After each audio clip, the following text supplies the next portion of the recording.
David Tisher. Bobby Jenkins from Austin. Very good. We're very pleased to have all of you with us today and look forward to your contributions. Without further ado, I believe agenda item 2 is approval of the minutes from June 21st of 2011 meeting. Are there any additions or corrections? If not, could I have a motion for approval? Is there a second? A second. All right. If there's no further discussion, all those in favor, please say aye. Aye. All those opposed, same sign. Motion carried.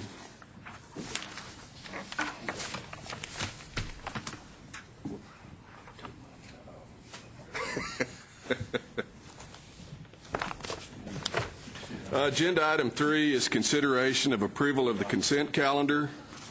Does anyone have any particular questions, any items that they would like to move?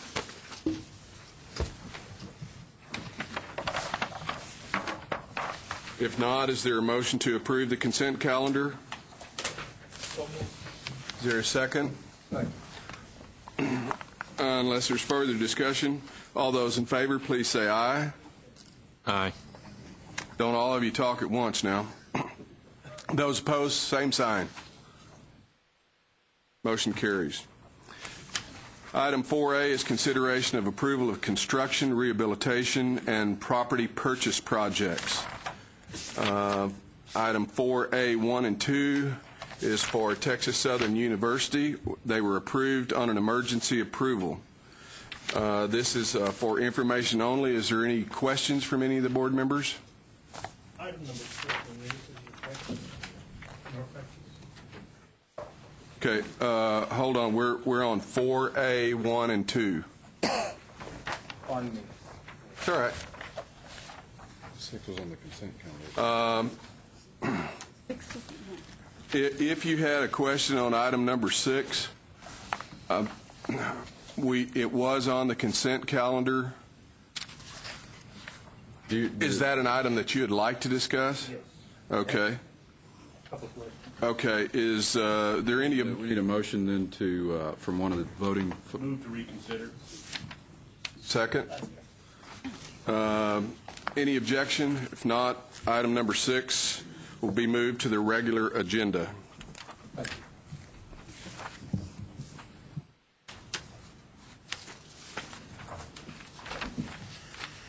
Okay, item 3 was on the consent agenda.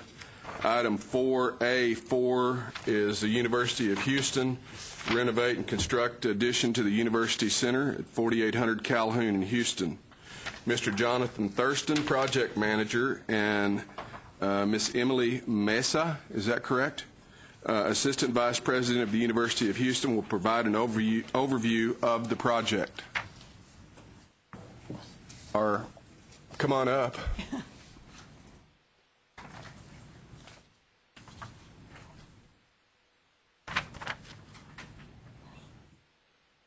Well, we have a whole gaggle of them, huh, Miss? Yes. Good morning. Good morning, Chairman. Thank you for the opportunity to come on this project today. Please turn your mic Turn on. your microphone on, please. Yeah. Sorry about that. Thank you again for the opportunity to present today. We're here to talk about the University Center Transformation Project at the University of Houston. Just some brief introductions. Again, my name is Jonathan Thurston. I'm a Principal Project Manager in FP&C. This is Jared Gogitz. He is the co-chair of the new UC project. Next to him is Keith Kawaka. He's the AVP of Student Development. And next to him is Micah Kenfield, who is the program coordinator for the new UC. Welcome. Thank you. I believe we provided you with a project briefing sheet before, so I won't go over that immediately. I'm going to turn it over immediately to Jared, who's going to give you kind of a brief overview of the project scope, which is on the first slide. Thank you guys again for having us today. As Jonathan just said, my name is Jared Gogitz. I'm the project co-chair for the new University Center. I am a student at the University of Houston, so I do represent the views of all of our students and the Student Government Association and on the new UC committee. Basically, to give you a quick rundown of the project, our current building was built in 1967, and right now it's in pretty abysmal shape, especially for a campus like ours that's experiencing record enrollment and a lot of different transitions to Tier 1. Some of the things that we'd like to do in the project, and this is all coming from students. This is a student-based project, and I represent the views of students. They wanted enhanced dining options and new study areas. Those are two of the main points that we had. We also are looking into increased security and 24-hour access to the building. We're also looking to centralize our conference center to make sure that it's more efficient for us. And the main point for me, being a president of a student organization on campus, our current student organizations are completely invisible to anybody on campus, and we'd like to move them to a better point so that we can increase student involvement at the University of Houston. And we'd also like to create other areas for enhanced programming and pretty much student life. Basically, building a new building that replaces our current one and make sure that it's not in abysmal shape anymore, because it's not a very good representation of our university at all right now. So, Jonathan, if you want to go into the budget a little bit. So just a brief summary of the project parameters. It is a multi-phase project with the initial phase starting in May approximately of next year, lasting approximately a year. That is mostly the new portion of the construction effort and some minor renovation.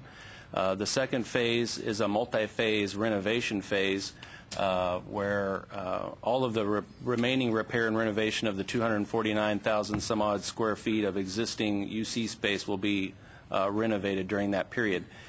Currently, the issue at hand, I believe, is the construction cost related mostly to the renovation and repair phase not being in alignment with the CB standard.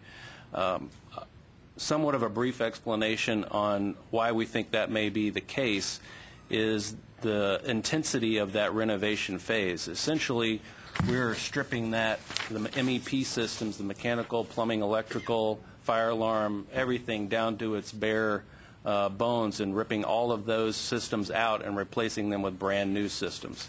That's all the power, all of the chill water, everything completely and totally replaced. As Jared pointed out, those systems are all original and have never been completely renovated. And I believe back in the early portion of this decade, we had Allison there at University of Houston too, and that didn't fare well on some of the systems that are actually below grade. So this is a good opportunity for us to bring that building up to speed and make it last for another solid 50 years. So essentially, that's about $23 million or so of the $39 million renovation piece that's really driving that excess, I think. Questions?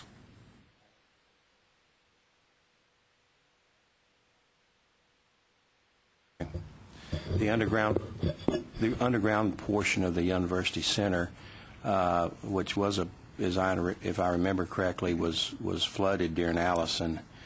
I know there's been a lot of the infrastructure improved there on the campus to make sure, should we have that type of natural catastrophe again, that some of that won't occur. But what are the plans for the extension of the UC that actually goes underground?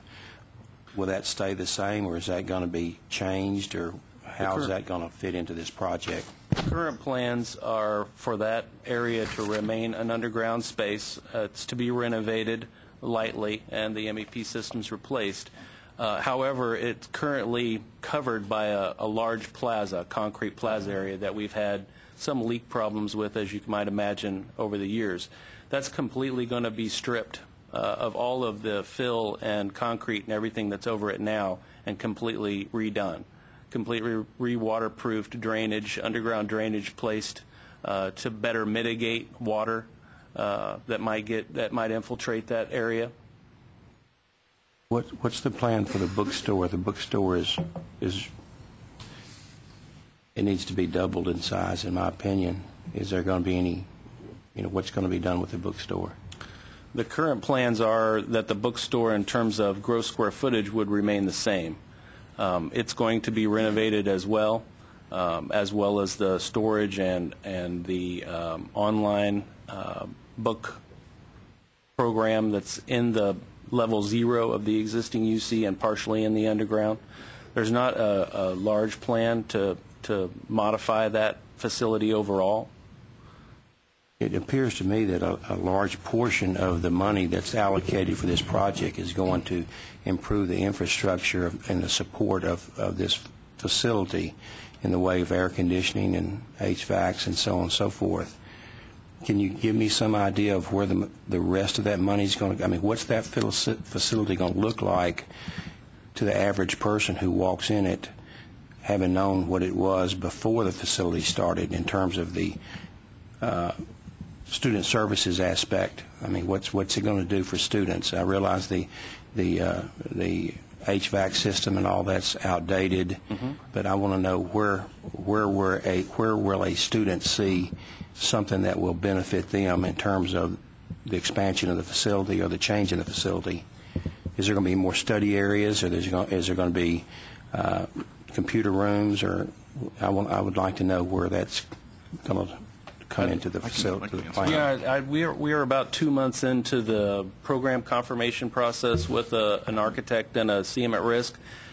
Jared has been part of all that, and I'd like to allow him to give the student perspective of what he sees as the transformation in those words. As a senator in SGA and as the co-chair of this project, I was actually the author of the bill that went through SGA and the referendum to make sure that we'd have the funding for this project, because it is a student fee-funded project. And a lot of the things that students are going to see are basically, number one, we have 0 lounge space in the building right now. There's not a whole lot of area where you can just go in between your classes and study or just kind of hang out with your friends. We're really going to increase that space. Another big factor for me is, again, like I touched on in the introduction, the student organizations that are currently in the underground right now will be placed in new facilities where they're more visible and where it'll be easier for students to become involved on campus. I'd probably say 80% of our entire student body right now doesn't even know that those student organizations are under there. So by bringing them out of there, it's going to offer our students a whole new just ballpark of just opportunities of being involved on campus. And of course, we're going to continue to look at the retail and the food and all of that to make sure that we make choices that students like, offer them a lot of different food options. They'll definitely see a transformed building, not only in the renovated part, but the new facilities as well. It'll be like night and day for students going in there. It'll actually be a student union building instead of just kind of a building where they go for certain errands during the day. I assume that this is going to be handicap accessible, because right now I don't see any way you can get from the ground floor to the upper level, nor can you get from the ground floor to the lower level that I'm aware of. And I'm very sensitive to making sure that every aspect of all of our campuses across this state are handicap accessible. And knowing that institution like I do, that's the worst one on the whole campus in my mind, in terms of getting from the ground floor up to the second floor and from the ground floor to the bottom floor. I don't know of where there's a ramp anywhere at the present time. We actually have done 2 facility conditions assessment on that building. This project started really in 2008 with a study of how they might transform the UC. And as part of that study, that design team did an initial study to determine what the needs were in terms of MEP and TDLR and those types of upgrades and efficiencies. To reconfirm our direction and make sure we were doing the correct things, we did an additional assessment at the end of last year through the beginning of this year to make sure that we were on the right path. This scope of work includes a 100% upgrade in terms of life safety, accessibility, all the current codes in terms of energy efficiency standards. I think that the energy efficiency standards will in and of themselves cut the utility costs by 50% of how that building operates currently. So we're addressing all of those things and addressing the needs of the students to transform that project. It has been our goal as a committee that this project is not successful unless people that have come before look at it and go, wow, I barely recognize that place, but yet there's still elements there that we can say are unique. So that's been part of it, and really why we didn't tear the whole facility down and start from ground zero. Mr. Chairman, just 2 questions. One is The project briefing says that this project will address almost $24 million in deferred maintenance. What percentage of your total deferred maintenance does that dollar figure represent? And then secondly, just talk a little bit about the contract delivery method, whether this is going to be design build or whether you're going to design bid build and separately contract new versus renovation, or have one construction manager. One person that I forgot to introduce at the beginning of my discussion here was Lillian Wanjagi, who is our Director of Facilities Information, and I'd ask her to speak to the percentage of deferred maintenance that this might represent. Regarding the delivery method, we have gone through the procurement process already. We did the standard RFQ, RFP two-step process for CM at risk. We did an architect, standalone architect for the design. If you would be interested to know who those entities are, I could tell you who those are. But well, I'm really more interested in kind of where you were in the process and whether that process, the odds that process might lead you to be able to bring that renovation cost down within standard. Having said that, though, I note that the new construction cost is enough under the standard that it more than offsets the overage of the renovation. We're about 2 months into the process of confirming our program. In fact, we have some meetings later this week with some additional committees inside University of Houston to confirm the direction that we've gotten so far. We've had, I believe, nearly 20 work sessions and focus group sessions with the UC folks and their partners to confirm all those things. We continue to leverage the CM at risk to provide us with the opportunities to identify value engineering efforts, to utilize the budget dollars in a way that maybe we hadn't imagined before. So, and that's been very successful so far. Lillian, would you like to speak to that? Good morning. Lillian, you brighten up this group a great deal. They don't smile, but you do. Most definitely. On the deferred, is this on? When the little Oh, red there we light's go. on, it's on. Okay. Good morning. Thank you so much. On the deferred maintenance, we reported $62 million last fall. That amount actually did not include the amount at the UC. We're in the process of doing a facilities condition assessment for our entire campus. That effort is ongoing, and all those new amounts will be reflected in the MP2 that is due in the next 4 weeks on the MP2 and MP4. So. Okay. All right, thank you. And by the way, I commend you for bringing your student body president. That's a very persuasive technique. I don't know, he seems kind of like the smartest one of the bunch, except for the one on the end down there. You mentioned the student body has already voted on this, and that it's all going to be funded with student funds. Can you tell us what the vote was and what that impact is going to have on the student funds? How much the students per semester going forward are going to have to pay in order to pay for this? The process for voting for this actually began a number of years ago. It was 2008, and that was when the original referendum passed. And we had overwhelming support. I believe it was 77% back then for the current plan that we're going forward with. The first fee increase happened in what year, Keith? That was in the fall of 10, and then just right now, back in, I believe it was April, we passed a second fee increase that brought the total from the 85 to 135. That it's going to come out of the student's pocket, and we passed that through SGA relatively easily as well, with the notion that students are going to have control with this project and that they are going to get a product that they want, and that these guys are going to be transparent to us through the entire process to make sure that as students we get a building that we're really proud of and that have all the features that I discussed earlier. So is it about $50 extra per semester? Is that what I'm understanding? After the second fee increase, yes. Okay, so are you already collecting fees that are in escrow for this project? We have two separate, I guess you could call it, pots where the fees are going into right now. One that's funding the current building, and then a whole separate pot that just goes right into the transformation project. Are there student organizations that don't have a home at that UC now, or are you simply relocating the ones that you have, I guess, in the basement? The major student organizations in the basement will be relocated into brand new space, and we've also accommodated some other space for some other student organizations on campus that can have space in the new University Center as well. How do you make decisions on who gets space and how much space they get?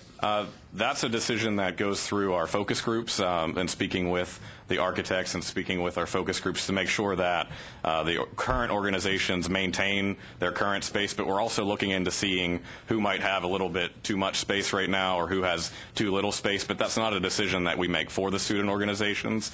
There would be representation from those organizations at the table to tell us their needs, and then as a focus group we move forward with placing them. But again, it comes back to making sure they have enough space. There's not going to be an instance where people have space taken away from them or without their permission. So you've already started working with an architect on this. Have they looked into multi-purpose of some of this space? So yes. Not everyone needs a boardroom this size. Exactly. We've looked into different collaborations and even different, more modern techniques. I mean, back in 1967, I guess it was cool for everybody to have a little conference room in the back of their office. But now, I mean, we have different working pod areas and different options that we can look into, and that's been a driving force for the architects to present to us to kind of tell us what's available now as opposed to what used to be available. So we have a lot of different options that we can choose from. Mr. Chairman, I have two more quick questions, if I could. Number one, I'd like to know the total number of students that voted in this election. And if the last I remember that the University of Houston total enrollment was pushing 40,000 students.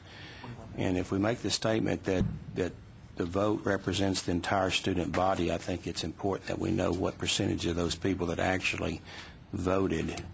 And I would like to know that. I'll say two things to that. In the original referendum, we had about 4,200 students come out to vote, and that was in 2008. When I wrote the bill to increase the fee a second time, there wasn't another referendum, but that was something that was highly publicized to the student body, and a lot of our senators and a lot of SGA folks made sure that students knew what was going on. That was a meeting that had a lot of attendance at it and a meeting that had a lot of support behind it. So although we didn't have another referendum to vote for it, that was definitely something the students on campus knew was going on, because this has been a process that's been going on for years, and it was basically us just finishing the job. We still see major support, upwards of 77% of our students right now that voted in that original referendum, and I'd probably be willing to say that there's probably more students on board with this fee increase right now, just because the building, again, is just so abysmal, and a lot of students are just kind of almost ashamed to call it a UC at a Tier 1 university. Yeah, the building, without a doubt, in my opinion, needs to be upgraded. There's no question about that. I'm just a little bit concerned that we don't have more student participation in the actual vote. That was a concern of ours, too, and an example that I would give you is I'm sure you've seen our Campus Recreation and Wellness Center, and it's a beautiful building, and I believe when it was there was a referendum to raise the fee to build that building, only 55% of students supported that building being built, and I think you'd probably, now if you went back and asked how many students use it, how many students love it, it'd probably be 100%. And now we have 77 saying that they want a new UC.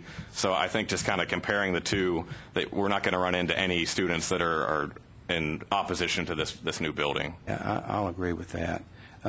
Also, I'd like to have an estimation, if anyone on this panel could give me, with the present projects that are going on the campus, what percentage of those buildings and facilities are being do you have hub participation?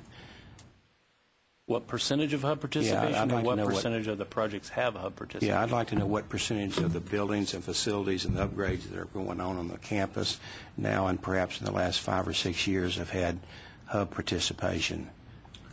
I would say 100% of the projects that we have in FP&C have hub participation. Yeah. Thank you, Mr. Chairman. Chairman, I have a quick comment.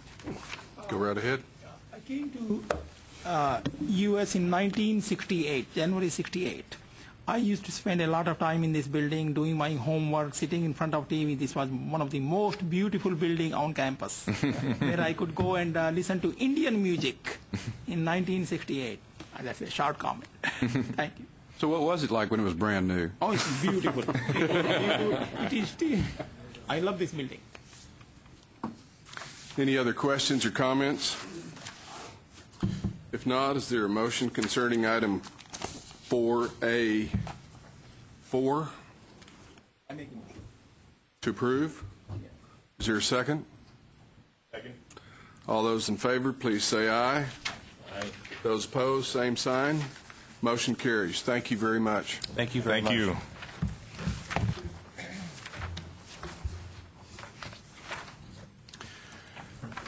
Item 4A5 is University of Houston, Victoria, construct sophomore student housing, 2705 East Houston Highway in Houston.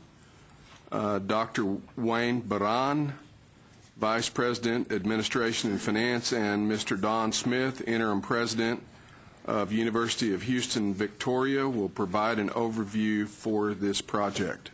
Welcome, gentlemen. Let me say my intro is over, and let me introduce the new president of UH Victoria, Dr. Phil Castillo, who took office last month.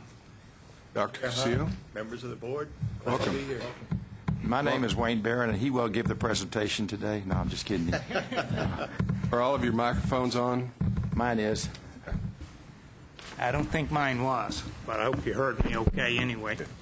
But next time I will bring the student body president with me. So Yeah. I've learned that. 2 years ago, if you remember, 2 years ago we were back at this body with our first downward expansion student housing project, and we appreciate the support then.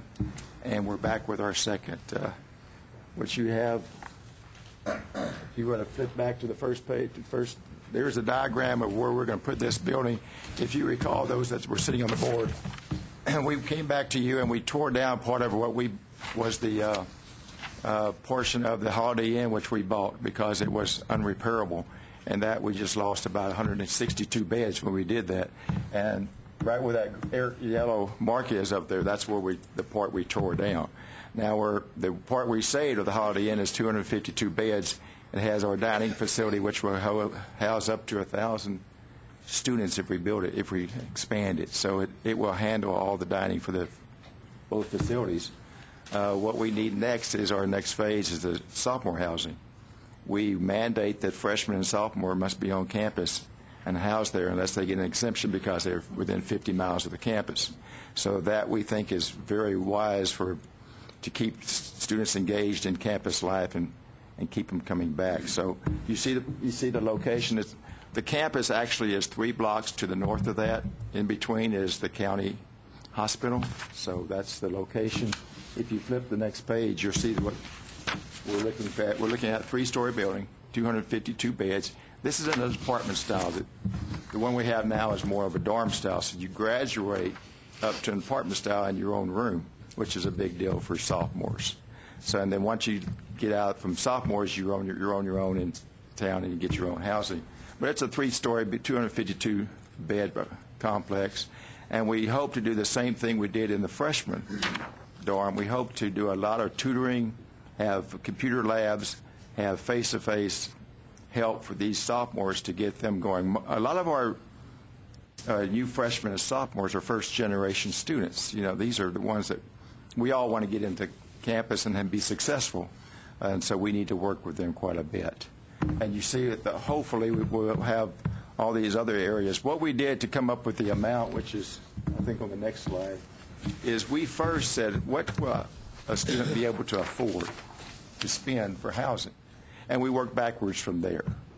And so that's how we came up with the budget. You know, what can a student afford? Not do the other way around. What can we build? And let's see what the student can afford it. We did the other way around because we know our students are, you know, most of them are on some kind of financial aid. So we needed to work that way. And that's how we came up with this $11.5 million project. Next one, please. And you see right here, part of that project is our HEAF money, which we have in the bank, and part of it's revenue bonds from the housing fee. The HEAF part is, of course, your tutoring and your labs and that kind of activity for your students. And we hope to start this project as soon as you say, okay, go get it. So we have our architectural and construction firms already picked and in place as soon as you give us the okay. Next slide. These 2 slides, we worked with the coordinating board staff on our SUSCORE. or SU score. We didn't need our SU score basically because we had 60% of our action was online. We have 4,300 students and 15 classrooms. So we're very efficient. So now we're going a little bit the other way. We're going back more face-to-face in Victoria. So SU score is important to us. And we think by 2015 we will be completely out of classroom space because of our freshman and sophomore recruiting efforts. Deferred maintenance, if you see down there, deferred maintenance, we have an issue in Victoria. It's called storm drainage. And Victoria is notoriously known for bad drainage. And they have mandated that if you build another building, you must have a storm drainage plan. Well, ours was, well, we only have 19 acres, so we have to build the storm drainage below the buildings we're building, so underground storm drainage. Well, we got with Victoria College and we've got with urban engineering, and we've got a different plan now, one that doesn't cost us $10 million, but costs us $250,000. Victoria College has donated some of their land to handle above-ground storm drainage, so it works perfect. The engineer has designed it, and it will go into our master plan that we are now currently working on. So that issue, we pretty much, next time we report to the coordinating board in October, will be resolved, and we will not have any deferred maintenance issues. So what were those amounts again, and are you saying that the deferred, I mean, the storm drainage problem is 100% of your deferred maintenance? It's about 99% of it. It was $10 million, and now we're down to $250,000. So, and we will split that between Victoria College and our. Susan, is the .29 based on the $10 million? Yes. That was what we had at the time, and when we went back to them and we said this is not a doable project at this point, and that's when they were working with U of H or Victoria College, and they came up with this alternative plan where Victoria College is going to provide some of the land to make it surface-based instead of underground. And we got the city of Victoria to okay it. Well, a 40-fold improvement in deferred maintenance is pretty we like good. It too. But that is our plan. Excuse me, has this been, I mean, everybody's agreed, will be executed? Yes. Okay. Yes, sure will. That's our plan.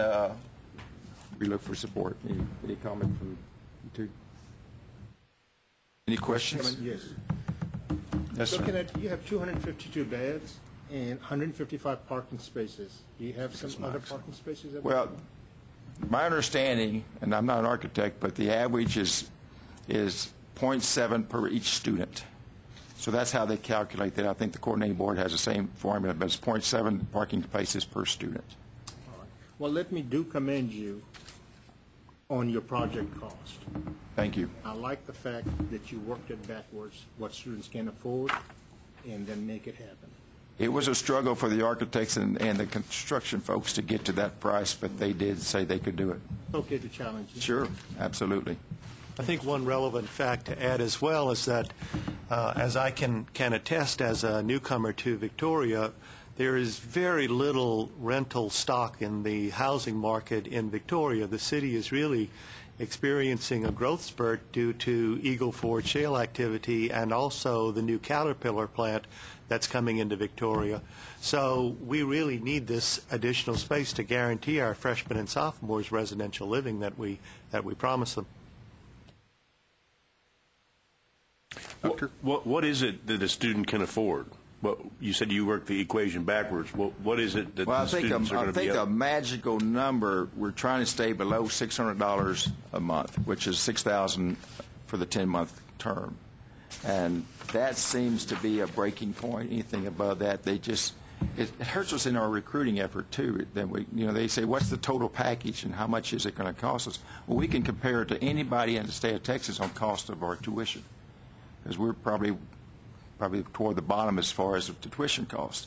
But the housing and our dining services, we need to be very affordable too, because that's what they're looking for. And we're down in the valley, we're in San Antonio, Houston, and we're working with these students that parents get very nervous when they see too high a ticket costs. So we think 600 or less, that's your breaking point. And you said the freshmen are in dormitory style, but this is going to be apartment style. That's correct. Is it 2 occupants per apartment? We are planning to have 4-bed apartments, kind of a efficiency type apartments. So we'll have 4 students to each apartment. So there'll be 4 separate rooms off of a common area? Correct. Yes, And sir. what would the common area contain, other than? And small living room and an efficiency kitchen. We still want those folks to utilize our dining service, but not as much as a freshman. We give them some latitude to go out to eat. We give them some latitude to cook their own meals, but, use that dining service. So refrigerator, microwave, That's but it. not a Yes, stove or not oven? a stove, no, sir. What's the rate, if it's $600 for this type of apartment, for dormitory style, what's that? This will be $575. We hope to do $575 for this style. A dormitory is $425. Other questions? The cost of education, that's where Yes, the sir. cost On is. your online courses, I'm very impressed that you have 60% of the online classes. Do they need these students need housing? All the students who take online classes, and I'd like to hear more about how successful is online, so that other people can benefit. If you have 60% online, that's amazing. Dr. Smith does a great presentation on online, so I'll let him take this. I wasn't prepared for this presentation. Yes, we expanded into online delivery some years ago and have been reasonably successful at it. And we were an upper-level graduate institution, so we did not have dormitories or freshmen and sophomores.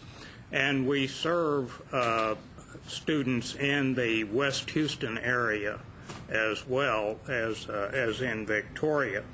So online became for us simply a way of better serving our student clientele, most of whom were working adults with families and with jobs and without a lot of time even to spend commuting. So online delivery became for us a way of better serving our non-traditional student clienteles.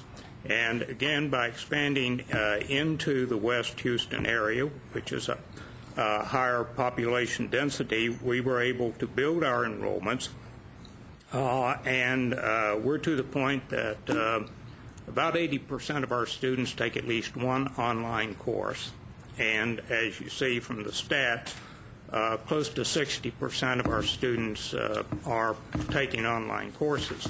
Those percentages will change as the residential population grows in Victoria. All freshmen have to take their courses face-to-face. And so the percentages will change, but our mission as a non-traditional university will continue. It's simply that we will have added to that the mission of a destination university as well. So we've grown, I think, in online delivery very simply as a matter of meeting student demand and delivering instruction to them in a way that meets their convenience. And for many of those students, convenience is not really a luxury if they are going to get a college education at all. It has to be convenient for them because they simply don't have the time in their days otherwise. I might add that although we had robust growth across all segments at UH Victoria this fall, our fastest growing segment is in the Victoria face-to-face campus environment. We had 20% student enrollment growth this year, and over the next 5 years we're projecting growth at 9% a year. So the presentation that you just had from Vice President Barron indicates that we're positioning ourselves now to meet what we see, what we know, will be the most rapidly rising segment of our student population, residential students, freshmen and sophomores on the residential campus. Thank you. Any additional questions?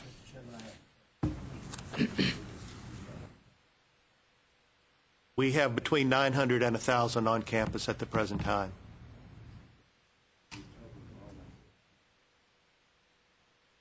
That's a complicated question because there's so many varieties of online delivery. And the breakdown that you can't see it from there, but there are a dozen categories of various kinds, various permutations of online and face-to-face delivery. The simplest answer that I can give you is that at present, we have 910 students of an overall student population of just over 4,000. It's about a quarter, but it is the most rapidly rising portion of our student body. You don't know exactly how many of those are online students, though, is that correct? Almost all of those students are taking one course, either ITV or asynchronous delivery or what have you. There are a number of permutations. So out of that total head count of UH Victoria students, how many of those students are actually enrolled in students in the campus at Sugar Land? How many of the students in Victoria are taking an online course at Sugar Land? Or how many of them are actually taking face-to-face courses in Sugar Land?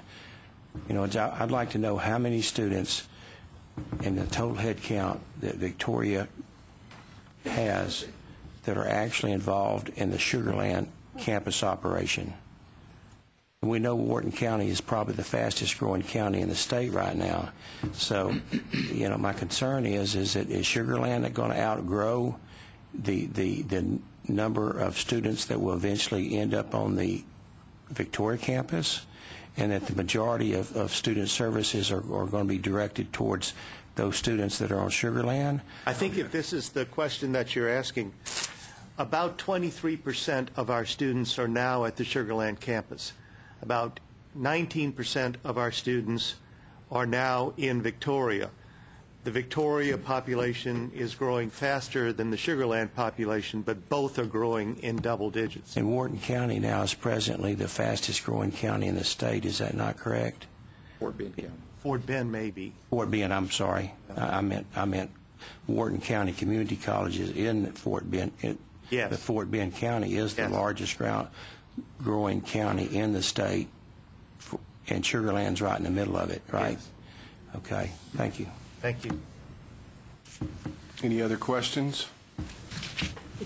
I was wondering, how do you measure your graduation rate in 4 years when you have 60% online students and 40% on campus? How do you measure your graduation rate in 4 years and 6 years? Well, we won't be able to do it until the class that entered last year is set to graduate in 4 years and 6 years. We'll have our baseline data for that. Right now, we're focused on retention data, and the data that we accumulated from last year's inaugural class is pretty much in the middle of the band. We looked at national data on when senior-level institutions expand downward and take on second-year and first-year students, what is their retention rate? And it ranged from a high in the low 60s to lows in the low 40s, and we were in the around 53, 54%. That's a figure that we look to improve on as we learn more about downward expansion, but we certainly weren't an outlier. We were right in there as supported by national data. Any additional questions?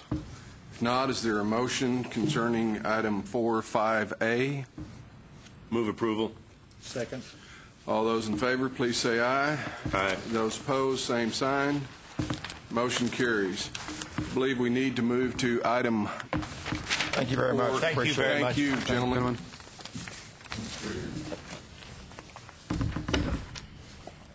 $4.86. 4A6. It was moved from consent to regular. It's the University of North Texas. And Rich Escalante is available for any questions. He's from the University of North Texas. Good morning.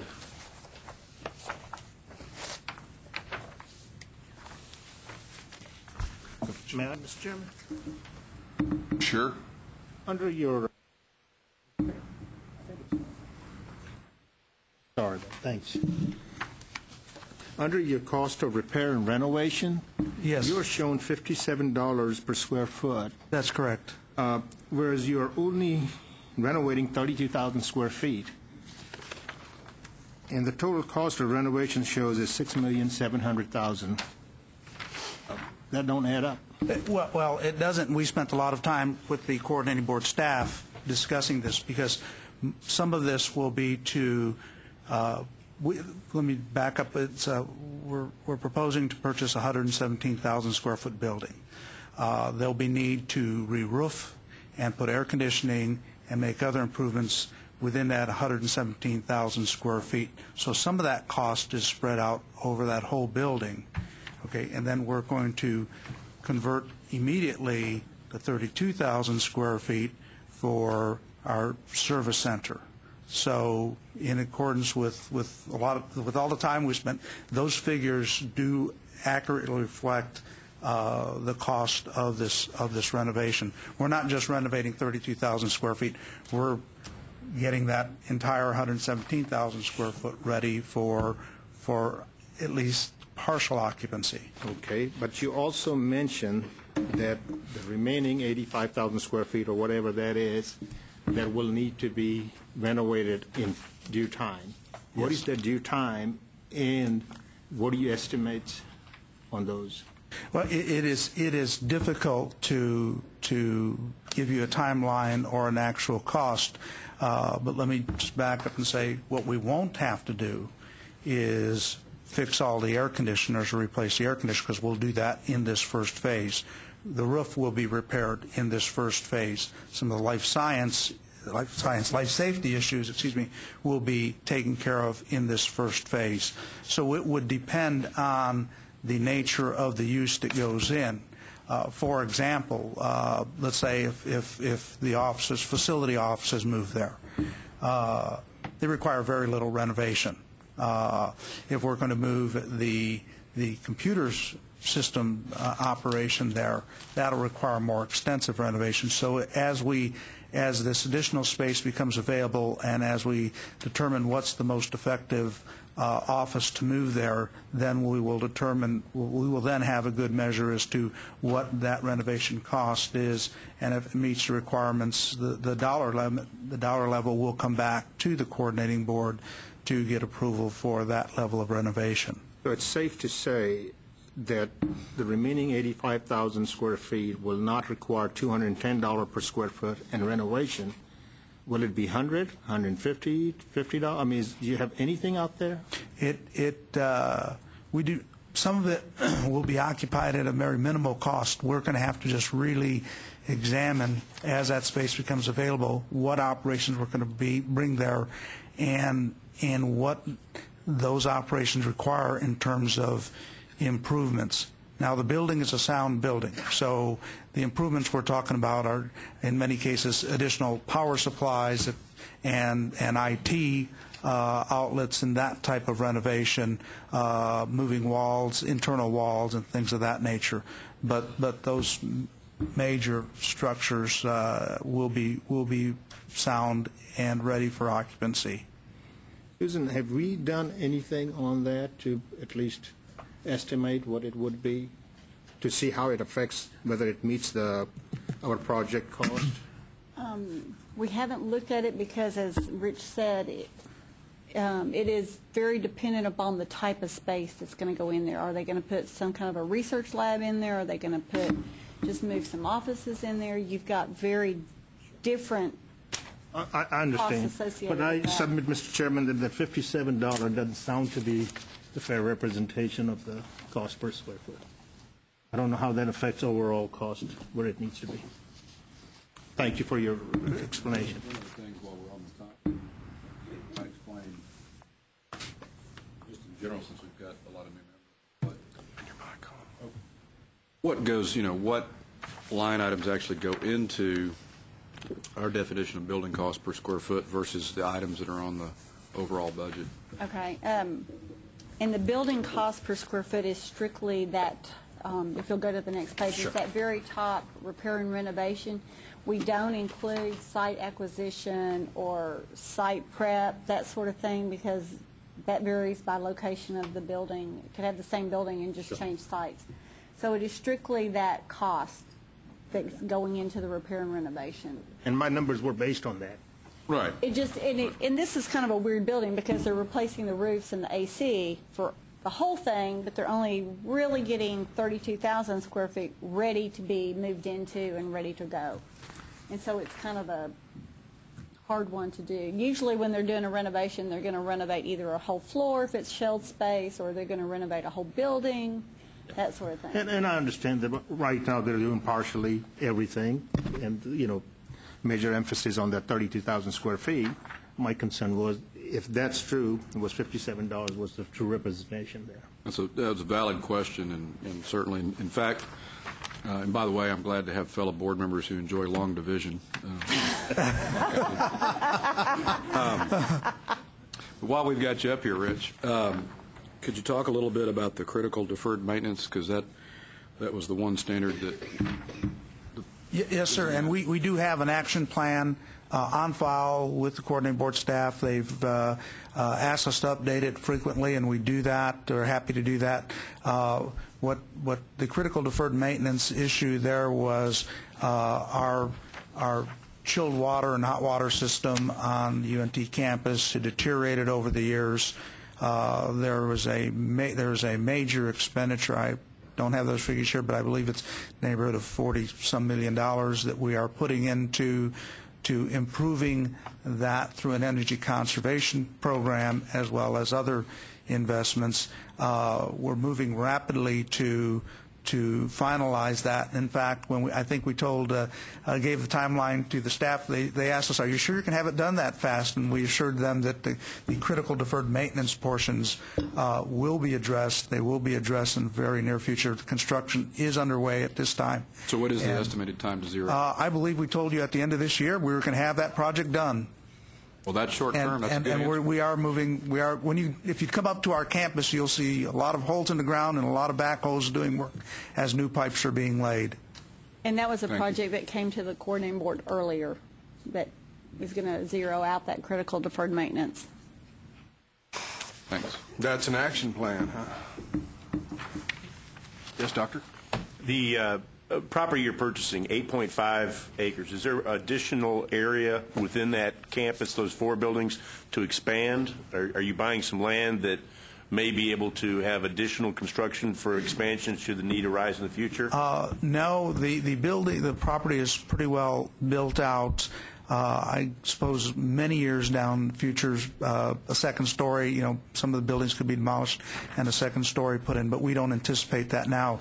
The really benefit that we see in this is we have a significant space deficit on our main campus, on UNT's campus, and so some of our back office operations are ongoing on the main campus. We need to move them off. That's valuable. Those are valuable buildings. Those are valuable locations. Let's move those off to an off-premise site into an office building. And that 8.5 acres includes some landscaping, but includes parking and building. So we don't have to acquire additional land for parking. We don't have to build parking lots and parking spaces. All those things would go with other properties that we looked at. This is a complete facility that we can begin occupying. So I don't believe we'll be adding space to that clearly in the foreseeable future. But we, as leases expire, as people move out, we'll be filling those uses with back office operations. And let me add that the first operation that's going there is our business service center. We've been looking at how we can be more efficient in the business side of the university and the university system. So we've created a shared service system, and we'll be consolidating many of our functions that were handled on individual campuses. They all work together on deciding how we can operate those more efficiently. They need a home, and they're going to be the first tenants in this building. So we believe it's not only a cost-effective property purchase and cost-effective ability to renovate space, it allows us to do day-to-day business in a much more cost-effective manner. And it's 2 miles from your main campus. Are you going to have to be transporting students back and forth? They'll unless we have a couple student workers, there won't be any students. This will be, we have on our center of our campus, we have operations like payroll and the people that handle the paperwork for HR and that, those kind of operations and purchasing, things like that, will be able to move off campus to this facility, freeing up those other buildings for more critical teaching, research, and student-related activities. Thank you. Any other questions? Is there a motion concerning item number 4A6? Move to approve. If there's no further discussion, all those in favor, please say aye. Those opposed, same sign. Motion carries. Thank you very much, sir. Thank you. Moving right along, agenda item 4B is a report on facilities, decisions, and projects certified to meet the requirements of the expedited process for approval. Expedited approval is a new process implemented because of statutory changes in Senate Bill 5 during the 82nd legislative session. This list or this item is for informational purposes only. Does anyone have any questions concerning these projects? If none, we'll move to item 4C is a presentation by the University of Houston System on future campus plans for the institutions. Dr. Renu Khator, Chancellor, the University of Houston System, is available to answer any questions regarding the information set under separate cover. Okay. I think we have some different people. All right. Reel someone in. We'll be right here. I don't want to waste your time, so first let me just say I want to appreciate, the mic is not on, huh? Just press the button. Oh, now I think you can hear me. First off, let me introduce myself. I'm John Antel. I'm the Senior Vice Chancellor of the University of Houston System and also the Senior Vice President and Provost of the University of Houston's campus on Cullen Street in Houston. And I'm Dr. Khator is not here today. She's visiting her new grandson in Florida. She was just became a grandmother a few weeks ago, and a little boy named Kai, and he's very healthy and doing well. So I am standing in for her, and I will be happy to answer any of your questions. Let me introduce. I'm going to introduce Bill Staples. I think you know Bill. I'm going to introduce the other system presidents. Bill is the president of UH Clear Lake. And then who will be up here in a minute is Dr. Bill Flores, who you also probably know from U of H Downtown. We'll be able to answer questions about U of H Downtown. And then somebody you've previously met a little while ago, Dr. Phil Castilla, who is the new president of UH Victoria, who will also be here to answer questions about the Victoria campus. So we have Bill and Phil. Okay. Anyway, let me get started. I need to... First, I want to talk about some things that were not in your materials, just very quickly by way of a background. First thing, I want to make a statement that this is really not what we sent you and what we've been working on is not really an architectural wish list. Part of it is about architecture, and of course it's all about space, but it's really much more of a management document, what we're working on. And here is Dr. Flores. And what we're trying to do is base that management model on some new realities, okay? And one of those new realities is the change in the funding of higher education in the state of Texas. Our administration is making the assumption that we will continue to evolve to be more privately funded and less funded from the state. And so everything we do about space has to be motivated and conditioned on that new reality. The other thing that we're doing in terms of responding to that new reality, our business model is what we're doing today is based on really two types of projections about the U of H campuses, all four campuses. One of them is a projection about enrollment, and that's important because we know that enrollment drives the revenue side of the books, not just because of the state formula funding, but because of what we can collect from other tuition and fees. And enrollment is also, of course, an imperative and a top priority to help U of H. The system must help close the gap. So over the next years, from now to 2020, we'll go from about 61,000 students in the system to about 80,000 students in the system. So that will contribute to closing the gaps in the state of Texas. Not only will the enrollment change in terms of numbers, but the enrollment will also change in terms of the composition. As you heard from our colleagues from UHV is going to become a more residential campus as part of their destination model. Okay, the University of Houston main campus is also going to become more residential, and you'll see projects reflecting that coming forward in the future. Also, the University of Houston campus and the University of Houston downtown campus will become a little bit more graduate education oriented. Okay, downtown will probably be mostly in the professional degrees. Downtown was just inaugurated a new MBA degree that we're all very excited about in the system, and U of H the main campus will continue to grow its professional programs and the doctoral programs in the various STEM and other areas. The other thing that's really important in terms of the enrollment, and this really affects the discussion that we're going to have today and discussion going forward about space, is that we're going to become more and more online. That doesn't mean totally distance ed. It could be a blended hybrid model. There's various different strategies that you can use for online education. But what we're doing, we're very mindful of the fact. I think it's not just a possibility. I think it's an actuality that as we move forward and do more online education, it's going to have very significant implications for the way that we finance, allocate, and build space. And so that's sort of the background. What you're seeing today, what you've seen in the report, is a culmination of about 3 years' work that we started the first year working on sort of defining what the different missions for the different University of Houston campuses are. In the second year, we built our models to drive the revenues and the costs based on our goals for 2020 in research and enrollment. And then now what we're doing is taking stock of, and we've recently done some pretty significant and I think specific audits about space on the various campus to look at what we have and calculate what we need, sort of the gap. There's sort of good news and bad news. The good news is that based on our recent work, we can do a lot more with what we have.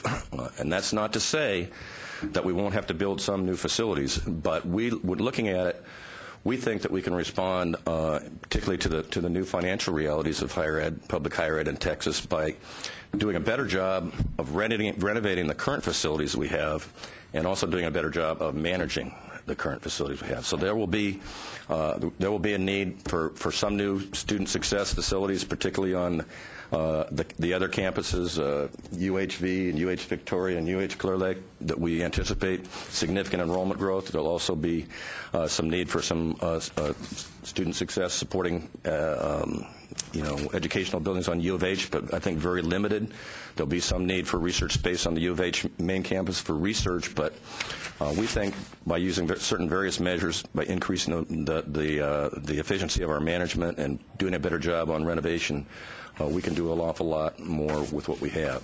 So that's kind of the summary of the process, what we've been going through. Like I said, this has been a 3-year process. We're sort of in the third year, and we've been talking to a lot of other people. There's been a lot of discussion among the system presidents and the different universities of the system. So at this point, I'd be happy to continue on or answer any questions that you might have. Thank you. Questions? I had one question, which was you mentioned in your summary slide that on-campus residential enrollment will represent a larger percentage. What is the percentage goal? Percentage goal? I think our percentage goal is to get, UH Victoria, we're going to try to go to 2,500 students living and learning in Victoria, the face-to-face, by 2020. So that would be, most of those students would be residential. There would be some students that would come from the Victoria area, maybe transferring from the Victoria College, but most of those 2,500 would have to be accommodated in some kind of residential, either, and some of that could be off campus, but we don't know. As the president said, there are sort of limited opportunities for off-campus housing in Victoria. U of H, we just built a new freshman dorm that accommodates 1,100 students. We are planning to build another freshman and sophomore student dorm that will accommodate another 1,100 students. So our goal is to get to about 25% to 30% enrollment residential at the U of H campus. And then there's some slight but but sort of smaller increment to the residential student body on Clear Lake as well. So. Yes, sir. You talked about the online course offerings. Obviously, there's some courses that are more amenable to that type of format, but I think that's very important that we continue to move in that model.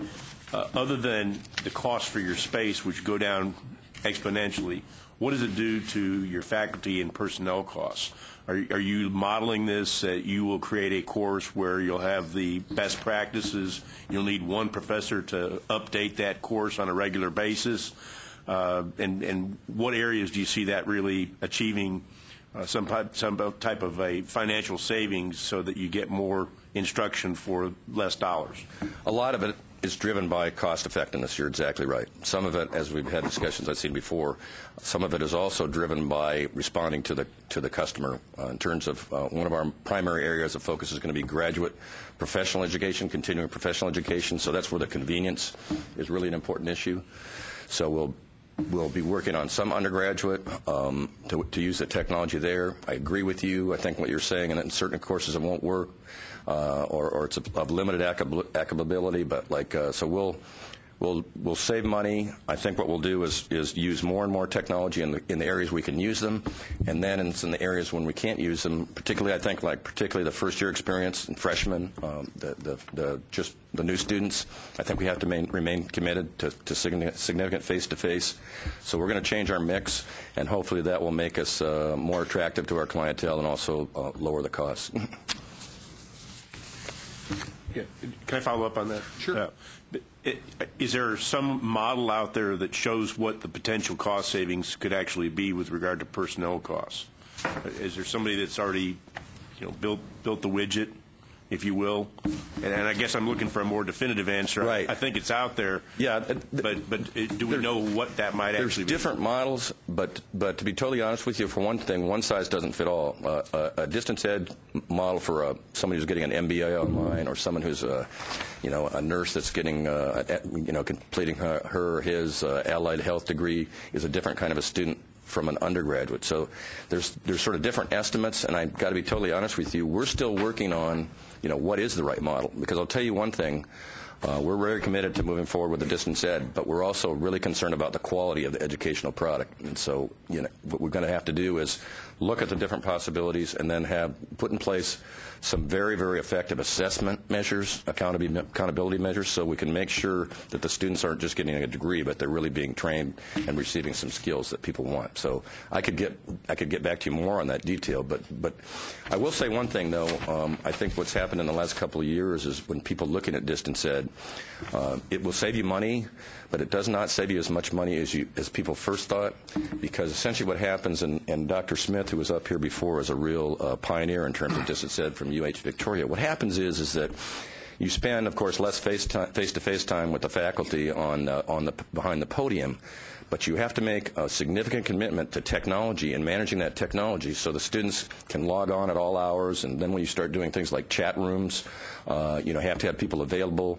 And so you end up using the faculty somewhat less, but what ends up happening is you have to get the technologists and the tech support to allow the faculty to communicate with the students. So I think it'll save us some money, and maybe I could get back to you about some more details when we learn more. But I don't want to say it's a complete panacea to this whole thing. We've got to kind of be realistic about it.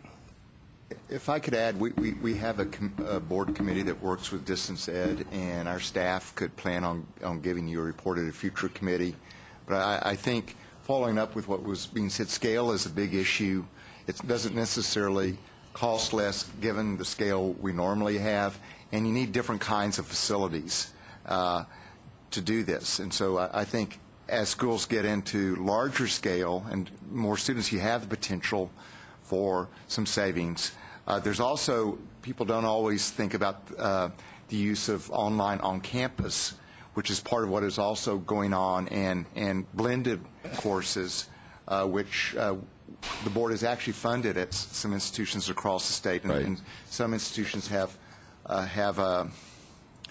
their own projects underway, and this is essentially a way so that you can supplement large lecture classes with online materials, which make it, while perhaps not an intimate process, but give students more opportunity to learn what outside that lecture class. So we can put together something for a future meeting to give you much broader perspective on that. It's complicated too, sir, because there's face-to-face and there's face-to-face. Face-to-face with one faculty member and 25 students is different from face-to-face with one faculty member and 300 students.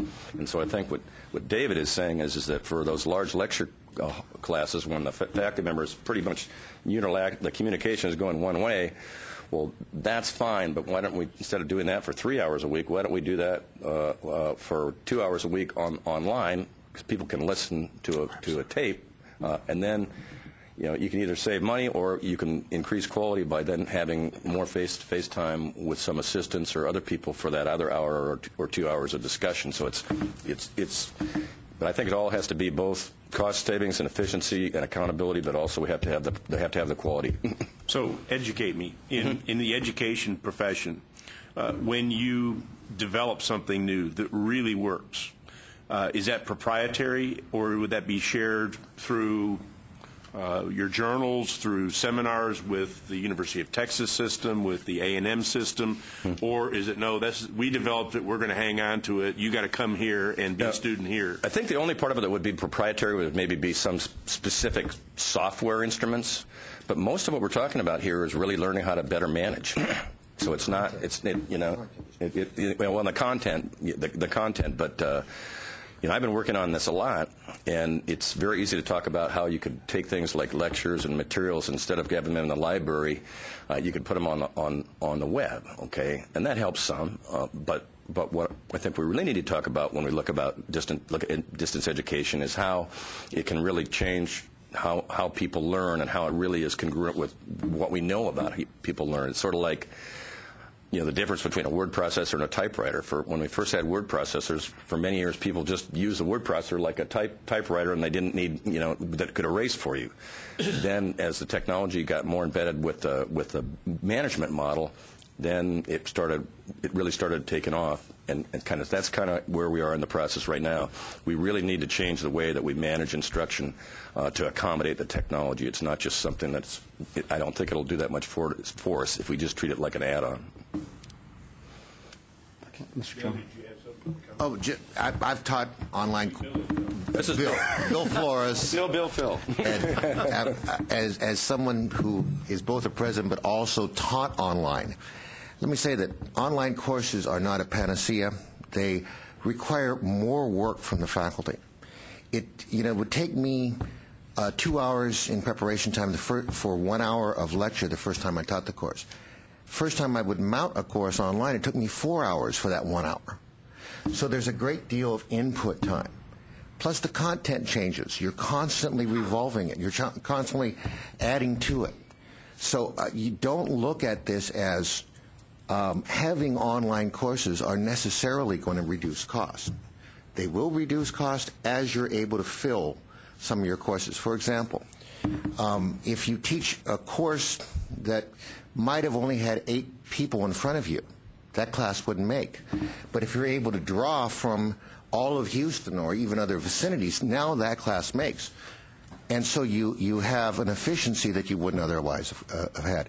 An example, language courses, which in the, let's say Russian, you don't get many people that are going to sign up for it, or upper division Chinese. However, if you have that course online, now it makes, because you're drawing from a larger population. So it's a tool to outreach to a further population. It's also a tool to, particularly for adults, to make that available at different times in a convenient format, where they might be able to take the course at night or on the weekend, or asynchronously, where they can pull up, watch the lecture, and respond to the faculty member. Has there ever been, apologize to butt in here, but I think that's one of the great points that you're making is that there is an efficiency level that goes along with it. But from a student's perspective, has there ever been something that's done as a parallel study to see the competency of these students whenever they're going compared to what they were getting in a classroom session versus an online session? Are we still educating them at the same level as we were face-to-face? And has there been a study done on it? Have you guys There's been a lot of success sort of rates on national it? studies that have done on it, but the results are a bit mixed, and it's also, I don't think the results are definitive now because we're kind of in a process of creative destruction or redoing the way that we're thinking about higher education. We really haven't done enough. Yeah, creative disruption is innovative disruption. Innovative. Okay, thank you, Raymond. So I think but I really do think, from the U of H system point of view, is that we have to become more cost effective, and so we will find ways to do that. And some of them are very sort of more risky in terms about exactly what the technology can do for us in instruction. Other areas, other ways that we can find cost efficiencies are more straightforward. Like, to pick up on what Dr. Flores says, we're really trying to work as a system to evolve system courses so that someone at UHD or UHV or UH Clear Lake or UH, and like Dr. Flores and David said, a lot of it is about the scaling. So let's have some system courses that we can always fill them up, and instead of having individual courses at each campus where maybe they're not really at capacity. So that's kind of a more straightforward way to get the cost savings. I think the real challenge for the future is really the question. I don't think anybody, David, correct me, but I don't think anybody exactly has a definitive model about how far we can use the technology itself. Exactly. In other words, what's really going on in the learning to tell us exactly what we're going to do there. But I think we have to take up the challenge to try to do it. That's my point of view. There's also private companies in this space that are pushing that envelope as well, which Lamar has had experience with. Yeah, very much so. Mm-hmm. Commissioner? Doctor? Yes, I want to follow up on some of the points that have been made here. We've been, at the coordinating board, we've been following online and distance education very closely, and it is a very mixed bag. First of all, there are significant startup costs, so that whatever costs are realized in the delivery instruction are down the road. And they have to do with scale, they have to do with using technology more efficiently, they have to do with faculty being much more comfortable teaching online than they currently are. And there are very few faculty that are very competent at teaching online. Number two, the technology is evolving, and we don't know where it's going to end up. The University of Phoenix is developing some software, for example, that creates virtual learning communities. They know, for example, exactly when students get online to do their courses. And so they can form learning communities that comprise students that do their coursework at the same time virtually every day. That will be a huge boon. There's tutoring materials that are developing and becoming more sophisticated every day. The most recent national study, which I think had a sample size of over 100,000 students, found a couple of things that are both encouraging and discouraging. They said that online courses work for excellent students that are independent, that are well prepared, and that online courses, by and large, do not work for first-generation students and students who are not well prepared academically, and that's a huge caution for Texas because most of the students that are coming through the pipeline in Texas are first generation and they're not terribly well prepared. And then the evidence, and this is something we've heard from lots of sources, so far the evidence suggests that the best approach is blended. It's a combination of face-to-face instruction and online work, so that instead of meeting 2 days a week, 3 days a week, you meet 2 days a week, and the other day you work in a computer group around computers, and you get tutoring from graduate students as you need it. That model, but we're a long way from knowing definitively how effective online is compared to face-to-face instruction. Is that a fair Yeah, I think summary? it's fair. I mean, I'll tell you, Mr. Teuscher, because I know you're interested in the efficiencies, and I'll tell you, so am I. We're going to need to perform more cost effectively. But we're doing a lot of thinking about this. There's a if you look at it just in the cold light of day about what the resources we have and how we might use them more efficiently, and this is picking up on one thing that Dr. Paredes said that I think does have potential is, and we've had some positive experience with this at U of H, is we haven't exploited maybe as much as we could have, and I think we can exploit more of a peer-to-peer a kind of a model where undergraduate students in particular, this is I think what you were talking about, Dr. Paredes, where the electronic and communications allows the students to form groups and sort of learn from each other. We've done that at U of H with our award-winning writing center. We train junior and senior students to tutor the younger students, undergraduates in composition, English composition. We've assessed it. It's worked very well. There's some electronic or technical mediation there. Most of it, though, is in a lab. So, of course, what we're thinking is, what's the next step? How could we sort of, build on what we've learned there and really build the capability for maybe the students could learn from each other even when they're at home. So there's some real positives, but I think, like a lot of things in technology, and I used to be a technology guy, a lot of these things tend to be oversold at first, and you really have to think about what you're trying to accomplish with the technology. And so it's not just about new toys. It's really about results. I think John said something very important earlier that I don't want to be, I don't think should be overlooked, and Raymond sort of touched on it a little bit, is at public universities, it's sort of the old, long-standing method of cost-effective delivery was large lecture classes.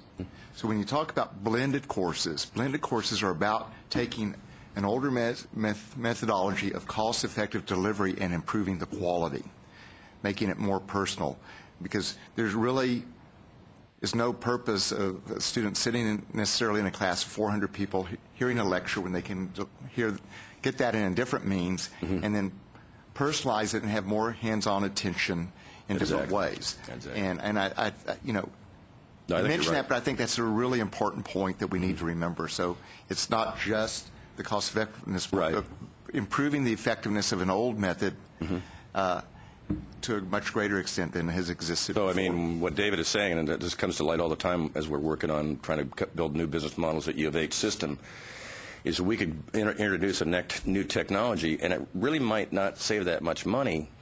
But on the other hand, if we get so much better learning results, it's still something that we would want to adopt. So it is both about cost effectiveness and skills learning. My daughter is first-year medical student in UT Houston, and she goes to a lecture class about this lecture hall is meant for 200 students. Not even 10 students show up there. And she tells me that she learns much more just by turning on her computer from the house. And I don't think that we should be wasting that space. So somewhere the studies need to be made. Why are we wasting this space that we don't need to build this space? I think there's a lot of benefit of this kind of technology, using technology and reducing some of the space. So I think we should set a goal in next 4 or 5 years, maybe 10% or 15% of the classes will be offered or delivered online. Maybe next 10 years, maybe 30% will be delivered online. I think we should set some goal. Do you think that's possible, John? Yes, not only I sincerely believe it, because that is factored into our own space need models. Basically, what we're, a lot of these spaces were some of the state models take student credit hours and sort of extrapolate in sort of a proportionality model. We're thinking that because we're going to go to more online, we don't need to build as many new instructional buildings. In fact, on the U of H Central Campus, we're going to probably not need to build any new instructional space except for maybe some very specialized space in the arts to get to our 2015 or 2020 goals. Now, some of the other campuses that have much more significant forecasted enrollment increases, it's slightly different. But I can tell you right now, we've really sort of downsized our predicted need for the standard classroom instructional space. Now, we'll probably need some slightly more space, but that doesn't take much for to get the people chatting with the students over the computers and doing all those things. But that was sort of the good news. I tell you, we've been sort of biting our fingernails about this whole issue over the last 2 years, and we were thinking, boy, how are we going to get to our 2020 goals? And we need to build a bunch more classroom buildings, and we're not going to get TRBs, and things are pretty tough right now. And so the good news is, when we really dug into it, we realized that because of the changes in the technology, and I think also what we're doing is working on the renovations and the management systems of our space. So the other campuses will have to grow more instructional space, just because if you look at their enrollment forecasts, we'll probably be going from about 39,000 to 42,000 2020. And so a lot of that we can do with the space that we have, with better technology, better management, and so that's what we're going to try to do. Fred? As a matter of fact, since that point about no new classroom space is a bullet point on your PowerPoint, then you're committed to that by 2015. So once you put it on a PowerPoint, I know, but that's just for the U of H, the system, other campuses. Right, for your main campus. Okay. But as a point of reference for our new board members, our cost efficiency report submitted to the governor and the legislature about 10.5 months ago, we set as a benchmark, at least as an initial goal, an objective of delivering 10% of all credit hours off campus, not just distance or online, but all means of off campus. That could include study abroad, internships, but online is probably the biggest chunk of that.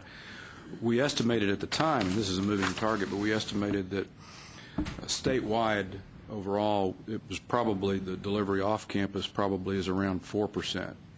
So that represented an improvement from 4% to 10% as a goal. But since that's a moving target, that's the kind of thing that this board should revisit at least every couple of years to make sure we're stretching ourselves to be as efficient as we can. And right. The U of H system target for 2020 is 28%. 28% for the whole system? Mm-hmm. Yeah. Yes, sir. Dirk, I think it was my generation of medical students that figured out you didn't have to go to classes. We invented a note service which had two beneficial effects. One, it preserved our handwriting so the nurses could actually read it, and it took excellent notes. So the boring professors that couldn't deliver a stand-up comic lecture that was, entertaining and keep us awake, didn't have a whole lot of attendance. Having said that, and having worked at the national level on some of these exact blended learning type of opportunities, I think your space needs will be increased exponentially for the number of small groups where you can do some remedial training as you're looking at course mastery, and you have groups of students who are missing the same concept. You can put them into or schedule them into a lot like what the commissioner's talking about, different groups, and you have more of that one-on-one or one-on-five interactive discussion so that they actually get the concept. We've had to do that in a blended learning environment. I can watch a professor do a operation. I can watch the lecture. I can do 10 hours in preparation, and then we go on site and actually have the interaction, and then you find out, do I really know what you just tried to teach me? Right. Yeah. So I think you'll have a different space need. It won't be huge lecture halls, because that you can just put on a slideshow. Right. And I can watch that in my pajamas in my bedroom. Exactly. Right. Dr. Golden? Mm-hmm. Go right ahead.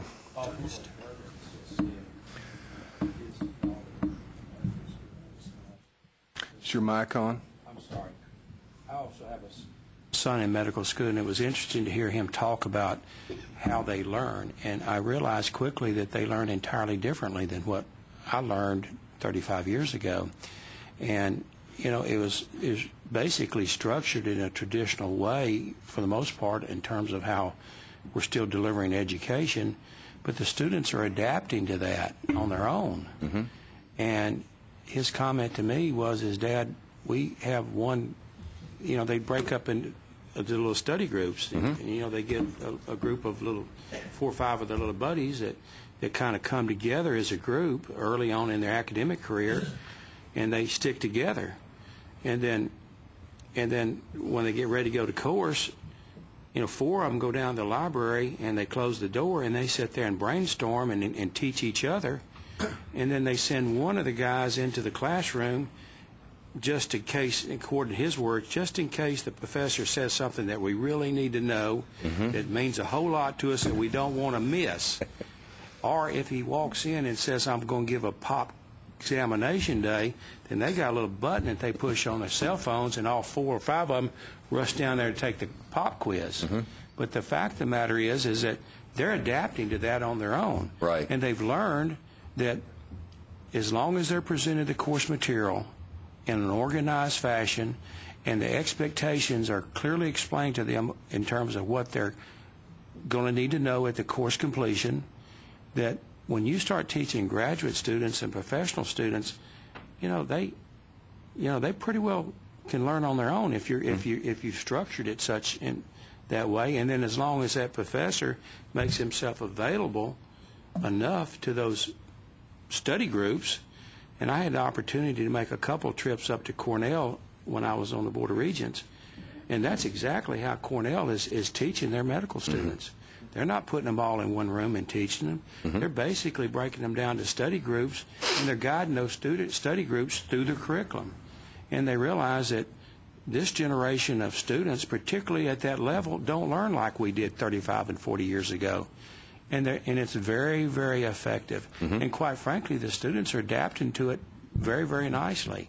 So, that's the way, I think, in a large extent, that we're probably going to be teaching a lot of our graduate students and professional students, because they're going to learn if you just give them the information and you structure it in such a way that they can learn, and then have that faculty member in a position where they can guide and direct. And so that's the direction. Yeah, I agree with you. Going. Do you, John? I agree that students who I'm not saying it's for first-year freshman students. That's not what I'm saying. No, I'm saying as you go up. But I agree, pick up on what you said and what Dr. Paredes said. For students that are well-prepared, I do believe it. Okay? Yeah.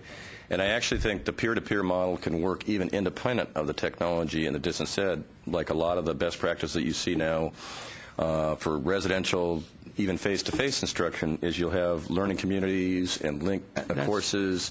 So people kind of, I like this phrase about, for the point of view of undergraduates, trying to psychologically shrink the size of the university, because you come to U of H and there's 40,000 people there and you kind of, whoa, what's this? But if you can get people so they get to know other people, they got the same face in their English class that they have in their chemistry class, and then they start doing this, getting together, like you were talking about your son's medical school experience, even independent of technology and online. I think there's real potential peer-to-peer there. Mr. Chairman, I have one quick other question. Okay, you have one more other quick question.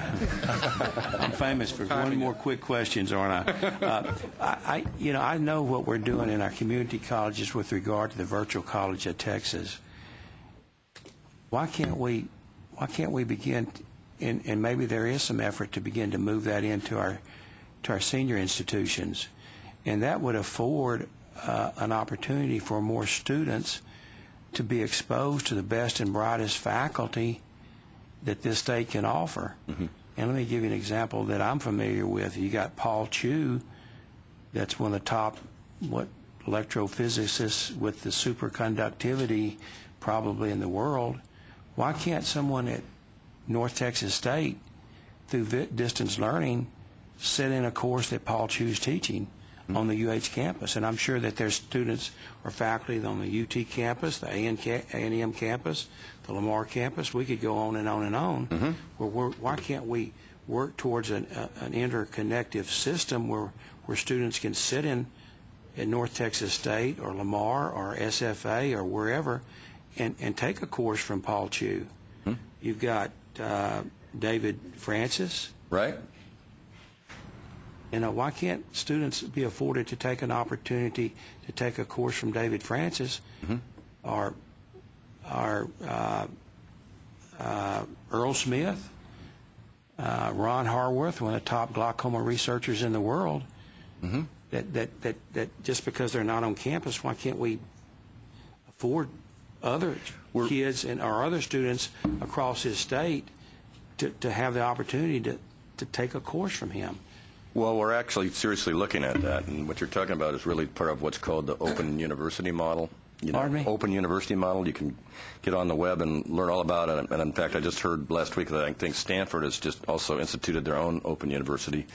I think, Raymond, I think it's MIT, and then Carnegie Mellon has been a leader in that. So we're looking at all those sorts of things. And it's just saw some courses at Stanford advertised in iTunes University last week. Now, can I make a point? I'm not saying that if they're taking a course from an instructor that's on campus at UT, that UT gets necessarily. We've got to figure out how they're going to get credit for it. But the hours should be awarded from the home institution. But at least it should show up on the transcript that person had an opportunity to take that high-level course from that quality of instructor. Right. All it's going to do is give him the stronger credentials to go out in the working world and get a job, particularly when we look at competing nationally and internationally with our Texas students. Right. No. Can it be done? We're working on it. I mean, yes, it can be done. It was done by Stanford, and it's been done by MIT. But then they have a lot of other things that they do as well. But I think the key issue is about what the technology can do for us. So I think it has a lot of potential. I think it's really worth looking at seriously. And even more, if you really look forward out there, is let's say if we go to more competency-based credits, I mean, then it doesn't matter about seat time anymore. If you learn small particle physics from Paul Chu or you learn it from Linus Pauling, if you know it and you pass the test, you get the credit. And so, that there's a lot of kind of exciting possible innovations and things we could do here. So we're looking at. My point is if the community college systems can do it, why can't we? Right. All right. Before we wrap this up, I do want to give the other university presidents, Bill, and Phil, if you have any other comments as far as your specific institution is concerned. And your PowerPoint is behind you if you want to have That's okay. I'll make it very brief in the interest of time, Mr. Chairman. The biggest change for the University of Houston-Clear Lake, we have been and are currently one of the few remaining upper-level universities in the state. And in the last legislative session, Governor Perry signed a bill by Senator Mike Jackson giving us the authority to add freshmen and sophomores. So we will, over a period of time, transition from an upper level to a four-year institution. Some of the things we're doing, and very briefly, right now about 25% of all the credit hours we teach at UH-Clear Lake are either off campus or online. We presently have 12 different degrees that are online degrees. And when you think of face-to-face versus online, probably the easiest way to think of it, if one end of the continuum is face-to-face only and the other end of the continuum is online completely, there's a lot of points along that line where you have web-assisted or partially online, partially face-to-face. So even though we have 12 programs online, we have a lot of other courses that are basically web-enhanced and so forth. With UH-Clear Lake going 4-year, we will occupy a position somewhat between the University of Houston as a Tier 1 institution and the University of Houston downtown. When we look at the growth of the Houston metro area, estimated to be about 1 million people over the next decade, and we look at the demand for education, the other factor that's changed for our institution, I'll conclude with this, is that we're now a Hispanic-serving institution.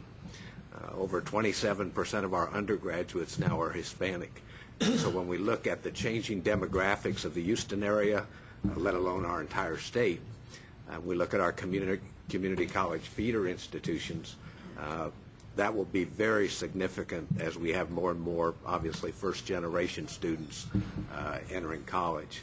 Our student body right now is about, and I'll use round numbers, about 60% undergraduate, but 40% graduate. And that's because, if you've never been to UH-Clear Lake, hope you will come sometime, we're immediately adjacent to NASA's Johnson Space Center. So our back fence neighbor, literally, is the Johnson Space Center, and that's probably attributed to our high percentage of students currently that are master's level students because they come to the Space Center already with bachelor's degrees, oftentimes in engineering in fields such as that. So we're looking forward to making the transition to a four-year institution and really to complementing really the mission and role and scope of both the University of Houston and the University of Houston downtown in really serving metropolitan Houston. Bill Flores, University of Houston downtown. And just on that, you know, we are located right north of the downtown and on the edge of the downtown of Houston in a very expensive square footage. So our footprint will have some opportunity to grow, particularly on land that we already own. But really the growth is going to have to be outside of the downtown. And we've been working in the Northwest. We're working in other learning centers with the University of Houston system. We've been growing our online education. When I first arrived 2 years ago, we had 2 degrees online. We were completing a third. That was 2 years ago. Today we have 13 degrees online. We put a lot of effort into taking courses and building programs. Of our students, our freshman class is 57% Hispanic, 29% African American. So we're very, very diverse. The university has been hampered, however, because we've also had, and one of the few remaining open admissions universities in the country, that has been an advantage, but has also been a disadvantage because students have come in often without the skill sets they need. Consequence is we've been unable to retain a lot of freshmen and sophomore students. So when you look at the number of graduates, we're going up every year. A lot of those are transfer students. We want to consciously change the experience of our freshmen and sophomore students, make it more successful to them. So we went through a planning process that we decided that we're going to focus on every student, whether they come as a transfer, whether they come as a freshman or a sophomore, whether they're taking online courses or they're at a distant education site. They're going to receive high-impact experiences embedded in the curriculum. That's internships, service learning, it's opportunity to work in teams. We're also going to make sure that they receive 21st century skill sets. So when they graduate, and we want to graduate more, and we want to graduate them faster, that they're going to be prepared for not only the industries we have, but the industries and workforce needs of Houston and Texas 10 years from now, 20 years from now, because that's constantly changing. We're looking at how we do our curriculum so that it's not just a change of the content, it's a change of the skill sets. That's also going to mean some space needs, and exactly the thing you were talking about, having, for example, more supplemental instruction, more opportunities for students to work in teams.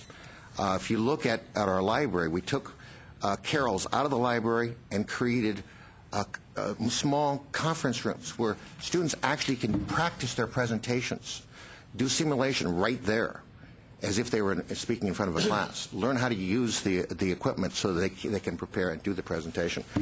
Over the next period of time, we're going to be adding more technical degrees that are professionally related, more master's degrees, work in conjunction with industry. So we're putting together industry teams to find out the kinds of needs for Houston and working with the system to develop those.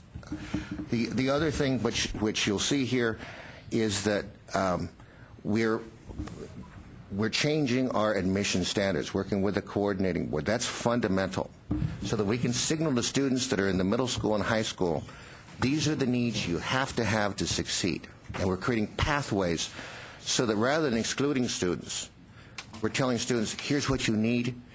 Come to the community college for a year, get those developmental courses or some of the core courses out.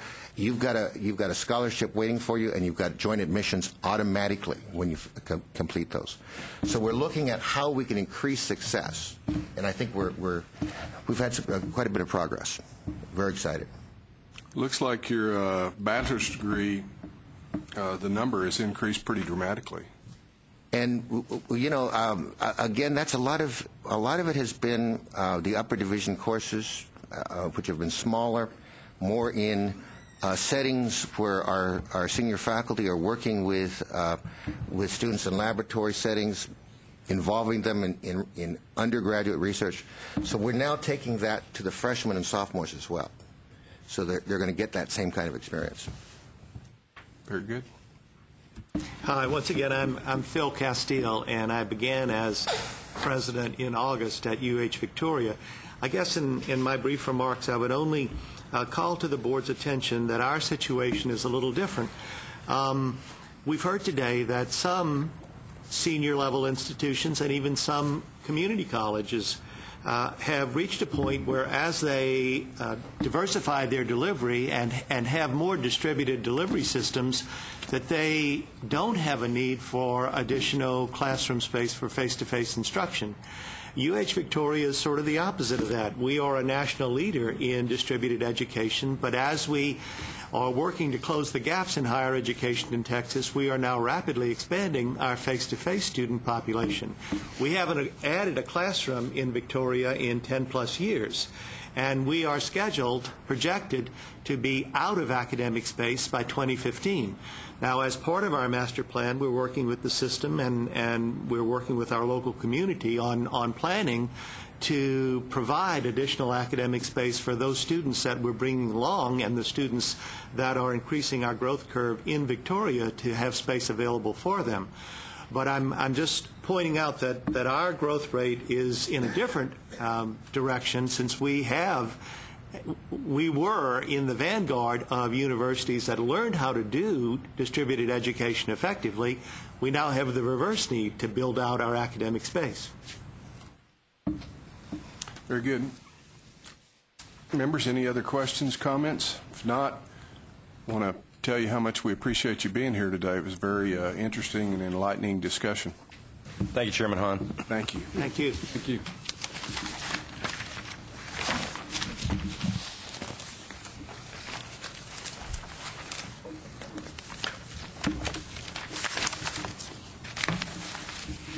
I believe the next item is agenda item 4D. As consideration of adopting the Commissioner's recommendation to the committee to accept and forward to the Joint Oversight Committee on Higher Education Governance, Excellence, and Transparency the preliminary report required by HB 9, 82nd Legislature, Texas Legislature regular session. Members, I think the report is in your packets. Does anybody have any questions or comments? Separate. They were sent under a separate cover. Oh, okay. There's two different reports. Obviously, the one that we received from NCHEMS has some missing pieces where they even said Texas data will be included later. David and I have a meeting with Ames McGinnis from NCHEMS tomorrow, and we will be working with him to get that included in there.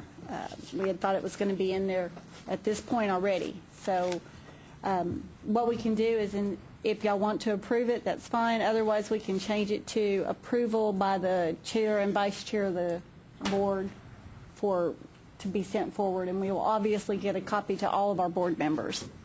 What is the committee's thoughts? You want to approve it? I'll move that we go that way. Do you need a motion for that? Yes, we do. Also move.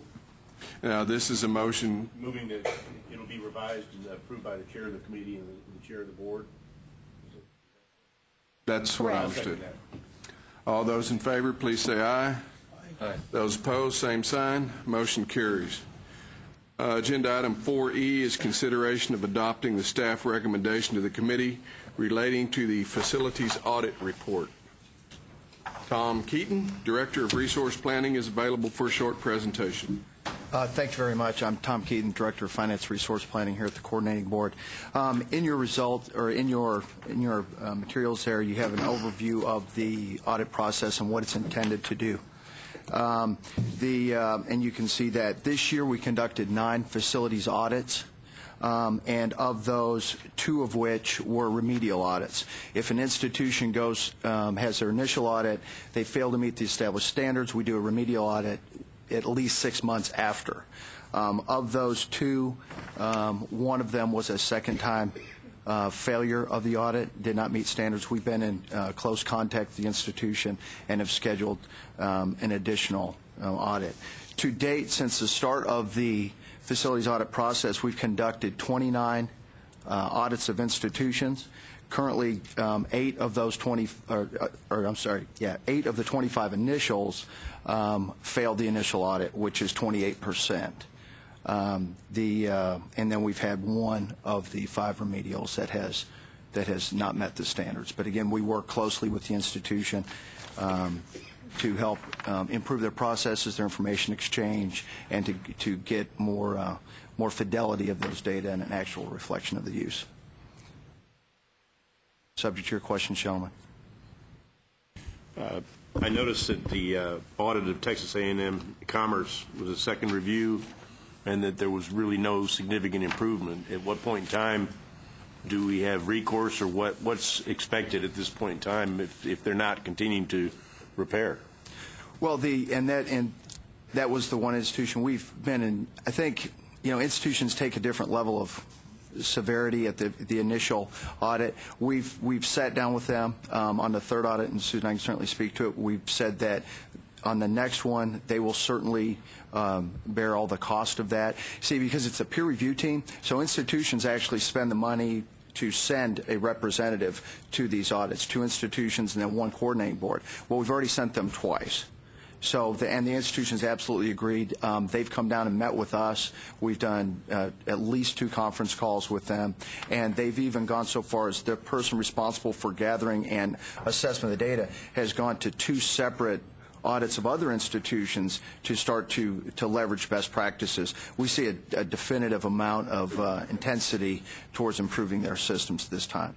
Yeah, I understand that. I guess my question is, what is the role of the coordinating board with regard to this? At what point in time do we put them on double secret probation, or what do you do with them if they fail to improve? At this point, we have the option. There's a lot of different options. We, number one, do not approve any more buildings, obviously. And we've already told them that we would, as a staff, we would not be recommending any approval of buildings or renovation projects until they provide us with very definite improvement in their process. So that's the first step. We also work with AAR to stop all their new programs, that sort of thing. We have the option of limiting any grant funding that goes to them. It's that sort of thing that we can do. And I think Tom is right. One of the things that we have seen a vast difference from A&M Commerce after they failed the first audit, and between the first one and the second one, we didn't really hear from them. We assumed that they were making changes internally, which is what all the others have done. Apparently they didn't. After we wrote them a letter, called the president directly, had some meetings with him, conference calls with him. We've gotten a lot of different response this time. So, and we've told them that they will be paying for everybody to come visit this third time. And I guess beyond that, this is an institution that's part of a system. We have contacted the system office. Okay. And have the system office. Yes, the system office is in on the discussions. When we had those conference calls, we had the system office in on the discussions with them. So did they just not agree with the findings, or was it a personnel issue that somebody just didn't think? I think it was probably they didn't think it was all that important. Okay. And so there's more along the lines of an individual particularly? I believe it probably was kind of more along the lines of an individual right. wasn't taking it very seriously at the time, and that has been changed. Yeah, if I could, I think it was a combination of training, of not knowing what right looks like, resource allocation, getting the right people, or not necessarily the right people, but getting the amount of resources for the time period they had to go from A to B. There was just a mismatch there. And I think they see that now, having gone through, and say, we really need to get out there. In fact, one of the great things that they've done is they've said that they were leveraging their construction management course to help them go through and update the floor plans. Well, it's perfect service learning opportunity, so it connects those two. That's something that a lot of institutions have done, what I did at an institution, and it turns out to be a lot of synergy is developed across the campus to really understand the importance. Tom, this is the second full cycle of audits we've gone through, is that correct? Yes, sir. Okay. And I want to highlight, particularly for our new members, what an important process this is for two basic reasons. One, as a board, the philosophy of the coordinating board has sort of been, not only in facilities, but in all areas, sort of shifting from being prescriptive or a roadblock on the front end and more to a philosophy of accountability for performance. This is what you said it was a priority for your institution.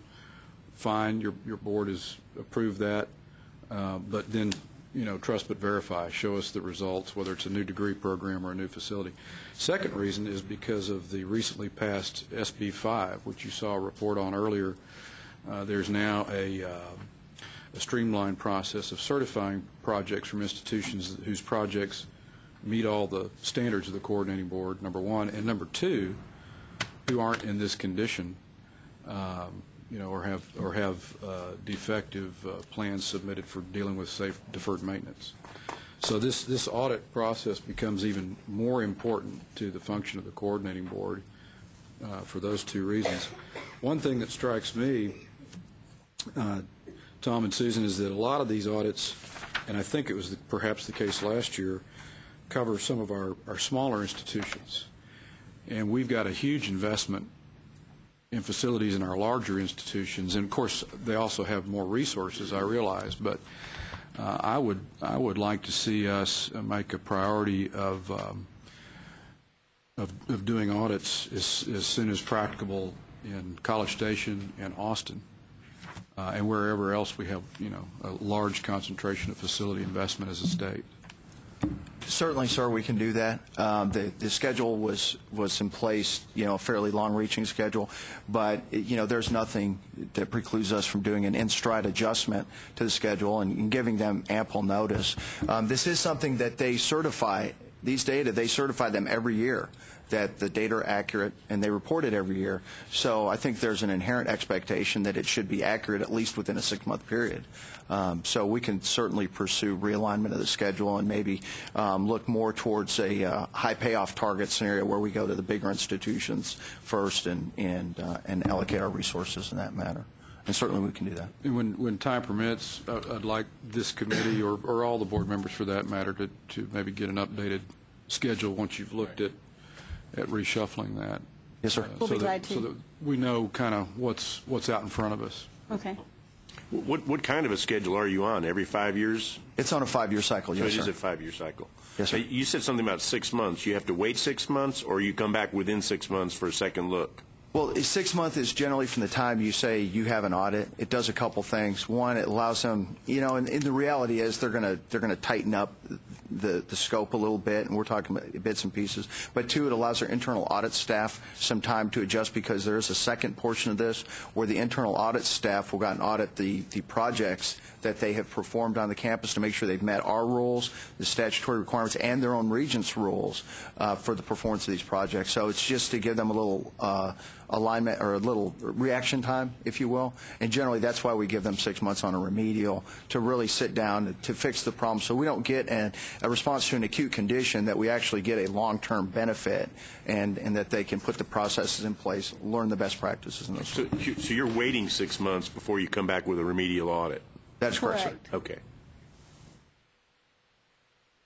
Additional questions, comments? I guess we have a motion Yes, to adopt. please. Move to adopt. Is there a second? Second. All those in favor say aye. Aye. Those opposed, same sign. Motion carries. Agenda item 4F is a report on the fiscal year 2011 annual report of low-producing programs review. McGregor? Thank you, Mr. Chairman and members. As we have been moving forward with the low-producing programs evaluation, we provided to the institutions in February a list of their low-producing programs based upon a set of criteria that defines low-producing as 5 or fewer graduates at the baccalaureate level, 3 or fewer at baccalaureate or associate level, 3 or fewer at the master's level, and 2 or fewer at the doctoral level over a 5-year period. so that there would be a total of 10 graduates. If there were 10 graduates or less at the doctoral level over 5 years, it would be low producing, 15 for the master's and 25 for the associate or baccalaureate. What we found when we did our analysis before we submitting to the institutions was that there were 549 programs that were low producing across all three of those levels. As you can see on the first page of agenda item 4F, it broke out to about 10% at the applied associate, 10% of all applied associate's degrees were low producing, 13.4% of baccalaureate programs, 19.6% at the master's level, and 14.7% at the doctoral level. As a result of sending that out to the institutions could request one of three options. They could request to phase out the program, meaning that the students in the program would be taught out, they would be able to finish their degree, but no new students would be able to apply to the program and get that degree. For associate programs, I believe they had 3 years to teach out. Baccalaureate programs, they had 6 years. Master's programs, they had 3 years, and doctoral programs, I believe we went with 6 years as well. So it was basically 1.5 times the time to degree that you would anticipate for that specific degree. The second option, other than phase out, was to consolidate with a comparable program. So if there were two similar programs that, when combined, the total number of graduates from the two programs was not low producing, and the curriculum between the two programs provided support and was not inconsistent, then the programs could be consolidated, and basically you would go from 2 programs to 1 or 3 programs to 1, depending upon what the program was. The final option was to request a temporary exemption, and of the 549 low-producing programs, there were 144 that were phased out by the institution. There were a total of 93 that requested consolidation, of which we approved 88 and denied 5, which were then phased out or will be phased out. And there were a total of 307 requests for temporary exemption, of which we denied 87 and approved 220 for either a 2-year exemption, which was basically half and half, 2-year exemption and 4-year exemption, based upon, and those exemptions were based upon a number of factors, whether or not there were small class sizes. In other words, if there were fewer than 10 students in a course in that major that was being taught by the faculty, that's considered a small class size at the baccalaureate or associate level. If there are fewer than 5 students at the master's or doctoral level, those are considered small class sizes. And that's one of our methods of evaluating the efficiency of the program. So if there are a large number of small class sizes in any given degree program, and the way we looked at it was if there were 20% or more of the degree requirements, if 20% or more of those classes were small class sizes, we generally considered that to be unacceptable, and so would then deny the exemption. If the courses were required for other degree programs, in other words, if it was an interdisciplinary course where you may have had students in other majors taking the upper division courses in the low-producing major, and there were not significant numbers of small class sizes, and they had a good plan for how they were going to improve the production of graduates from that degree program, then we would look at giving a 4-year exemption.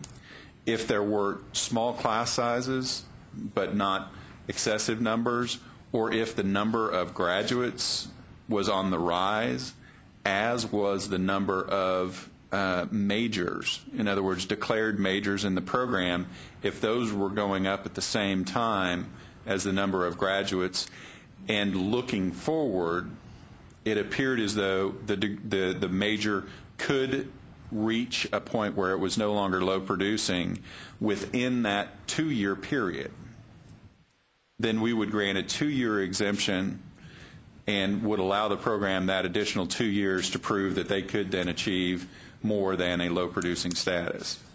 Now, out of the 87 courses, 87 programs that we denied a temporary exemption for, or roughly a third of the total temporary exemptions requested, we have received requests for an appeal that will come directly to this board, to the full board, at the October meeting for 46 degree programs.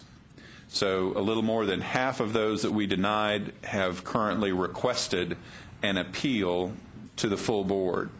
Our anticipation is that the president of the institution will come before the board and will then explain their rationale or justification for continuing with the low-producing program with small class sizes then at the October meeting.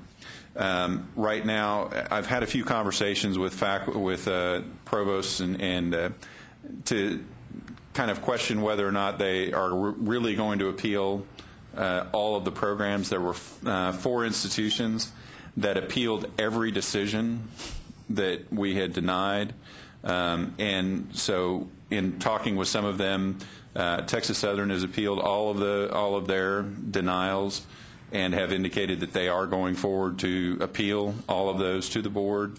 UT El Paso, UT San Antonio Health Science Center, or Health Science Center San Antonio, appealed all of theirs, and A&M Commerce appealed all of theirs. And so they may be coming forward with all of them, and they may only be coming forward with some of them. They had until Friday. Gregor, how many of the 46 courses did that, or I'm sorry, degree programs did that, do those 4 institutions? Those 4 institutions probably represented, I think, around 18 of the 46. So how many more institutions are there? There's a total of 16 that have appealed, so an average of 3 per institution. We'll obviously need to give some thought to how that process works at the board meeting. Well, and as you know, and for the new board members, this is the first time that we have used this process in evaluating the low-producing programs. In the past, there was a little less formalized process for the review of low-producing programs. And so we're really going to be taking a step back after we get through the final board appeals process and evaluating what steps would maybe make a better effort for next year.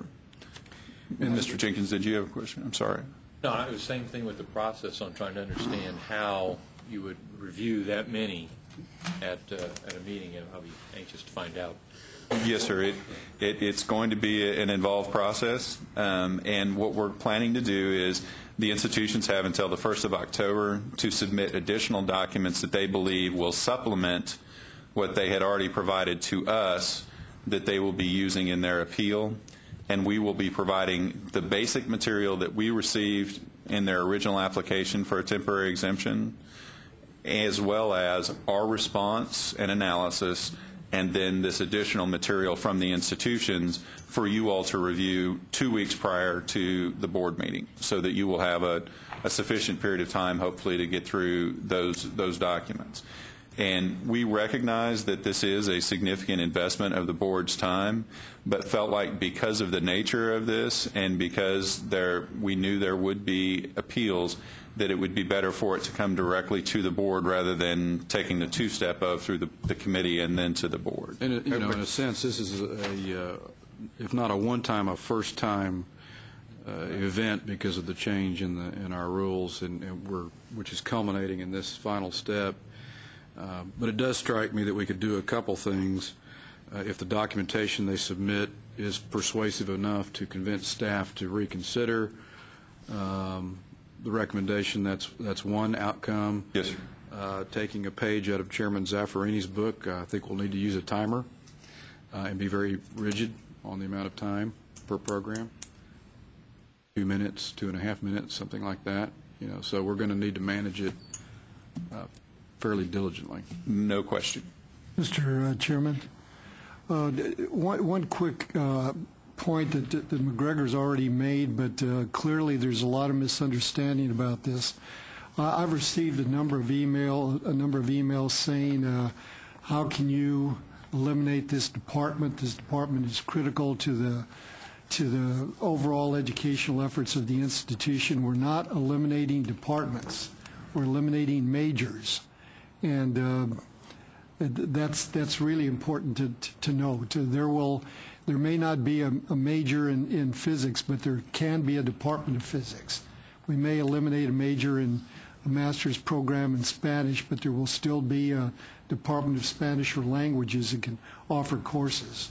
And that's really important to emphasize. If I could clarify that, there might not necessarily be a Department of Physics, but it doesn't mean there won't be physics courses that they won't have. So they could combine those individuals into another department, but the real the point is that the courses can still be available for those and other majors at the critical levels, but it may mean that some of the senior level courses that were there for 2 or 3 people may not be available any longer, and that's an exactly right decision. And we saw that time and again where you had a service unit like a history or a physics or something along those lines where there are multiple degree programs that use their lower division courses, and those lower division courses were filled overflowing. But when you got into the upper division, then you saw 1 or 2 or 3 students at most in some of those classes, and that's when we triggered and looked at the small class sizes. So, and one of the things I noticed that's really important for institutions to work on, I saw some examples of programs where the enrollments in the beginning upper division courses, the first major courses, were fairly well enrolled. But they didn't the students were not graduating those disciplines, and those institutions clearly have to get the message that if they want to hold on to these majors, they're going to have to do a better job of helping the students succeed in those disciplines. And those disciplines were typically STEM disciplines. Gregor, the 41 that were denied that are not appealing, do they have a chance to also appeal, or are they choosing to either phase out or consolidate? They're choosing to phase out. They're choosing to phase it out? Okay. Yep. And yes, they were all given the opportunity to appeal. What about the 8 that had consolidation denial? It looks like they fall into temporary exemption? Or no, they'll phase out. Okay. They'll phase out also. Yes, sir. And I think it's important, the point you just made about phase out, when a program is eliminated, that the typical process is to phase out the program so students currently in the program have an opportunity to finish their degree. Yes, that's actually an accreditation requirement. Dr. Tischer. Yeah, is it my I need a history lesson here. Is it my understanding this was adopted as a board rule? And are you saying this is the first time we're actually swinging the axe? What we did is we upped the thresholds. McGregor, help me remember, but we doubled doctoral level requirements from 1 to 2 graduates a year. Master's level, I think, went from 2 to 3. And the undergrad? Baccalaureate, 3 to 5. 3 to 5. Okay. So from the university or the institution's perspective, that's a big percentage jump. You'll see it in the second part of McGregor's report. When you compare it to other states, our requirements are still below the thresholds of North Carolina and Georgia, the 2 peer states that we chose to compare to. And we actually put in place a very explicit process for how we conducted the review and what metrics we were looking at, and what we considered when we were deciding whether to approve or not approve a temporary exemption. So it was a new process. And as part of this process, and I agree with the process, I think you've been very diligent about following a program here that's been fair. The question, and I like the idea about this consolidation, the question I would have as we're asking these programs to be sunset, have we identified where else in the state a student that wants that major can go? Absolutely. We're absolutely certain that there's enough capacity out there for them to have multiple other opportunities to go get that degree somewhere else. No question.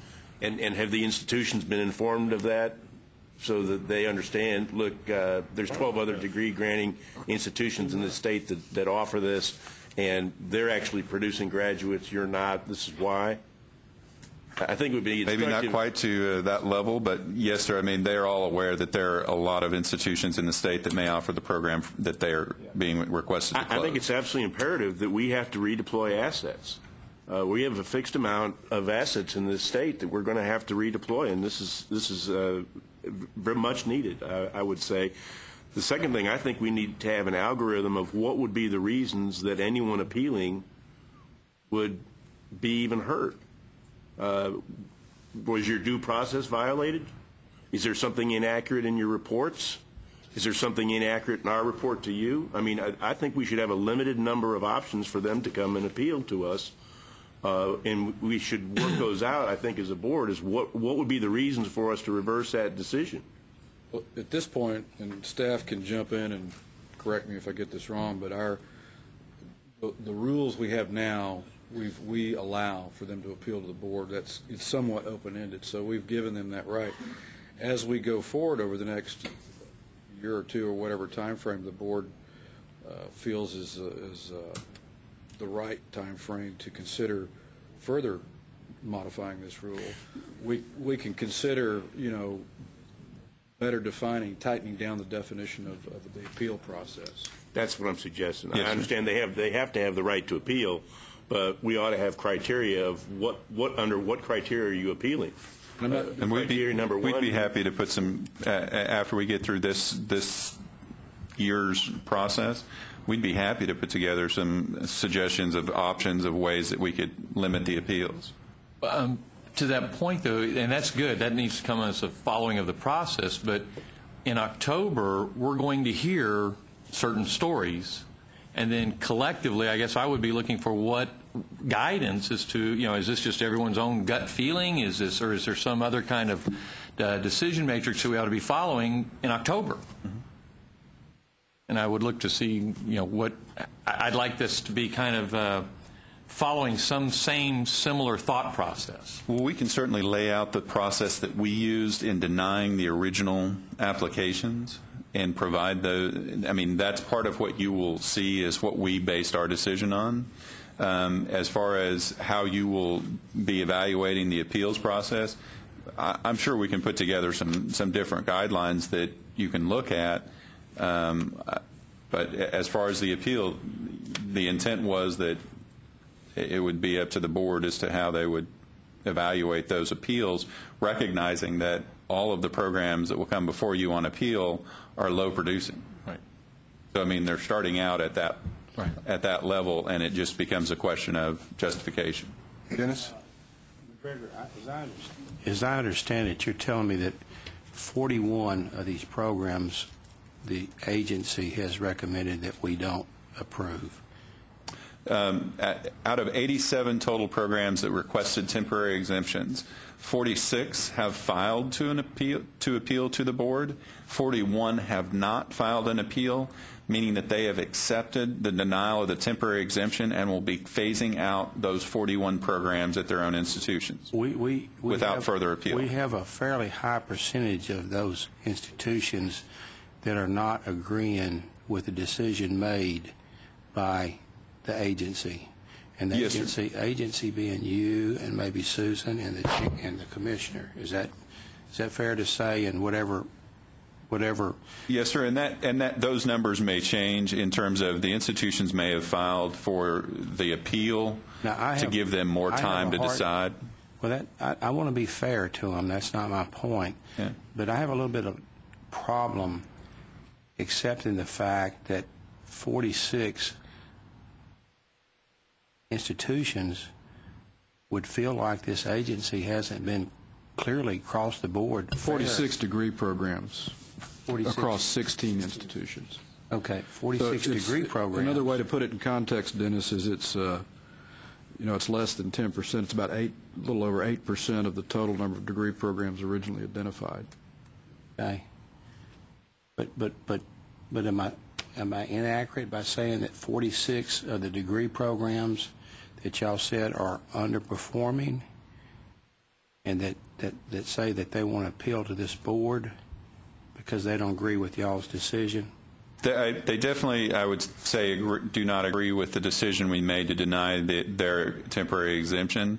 Whether they felt that was because we were unfair or because we just disagreed, I'll let them speak to that on when they come up for appeal.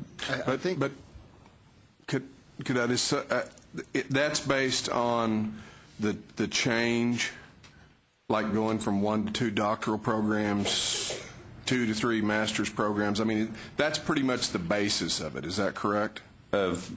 Between last year's evaluation and this year's? Well, between whether they were a low producing before versus these rules. Yes, sir. I mean, that's the primary change. We also moved it from being a look back of 3 years to a look back of 5 years. So, I mean, there is a significant So that gives variation. you even more of a trend than if you go back 5 years. Correct. Okay.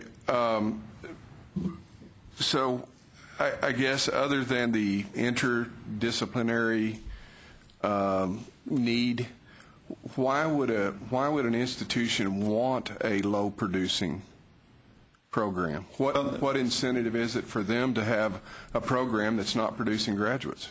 One of the arguments that we heard frequently was the fact that the institutions felt like they wouldn't be able to attract high-quality faculty if they didn't have the degree program, as opposed to just being a service unit, just teaching lower division courses as opposed to teaching the major courses.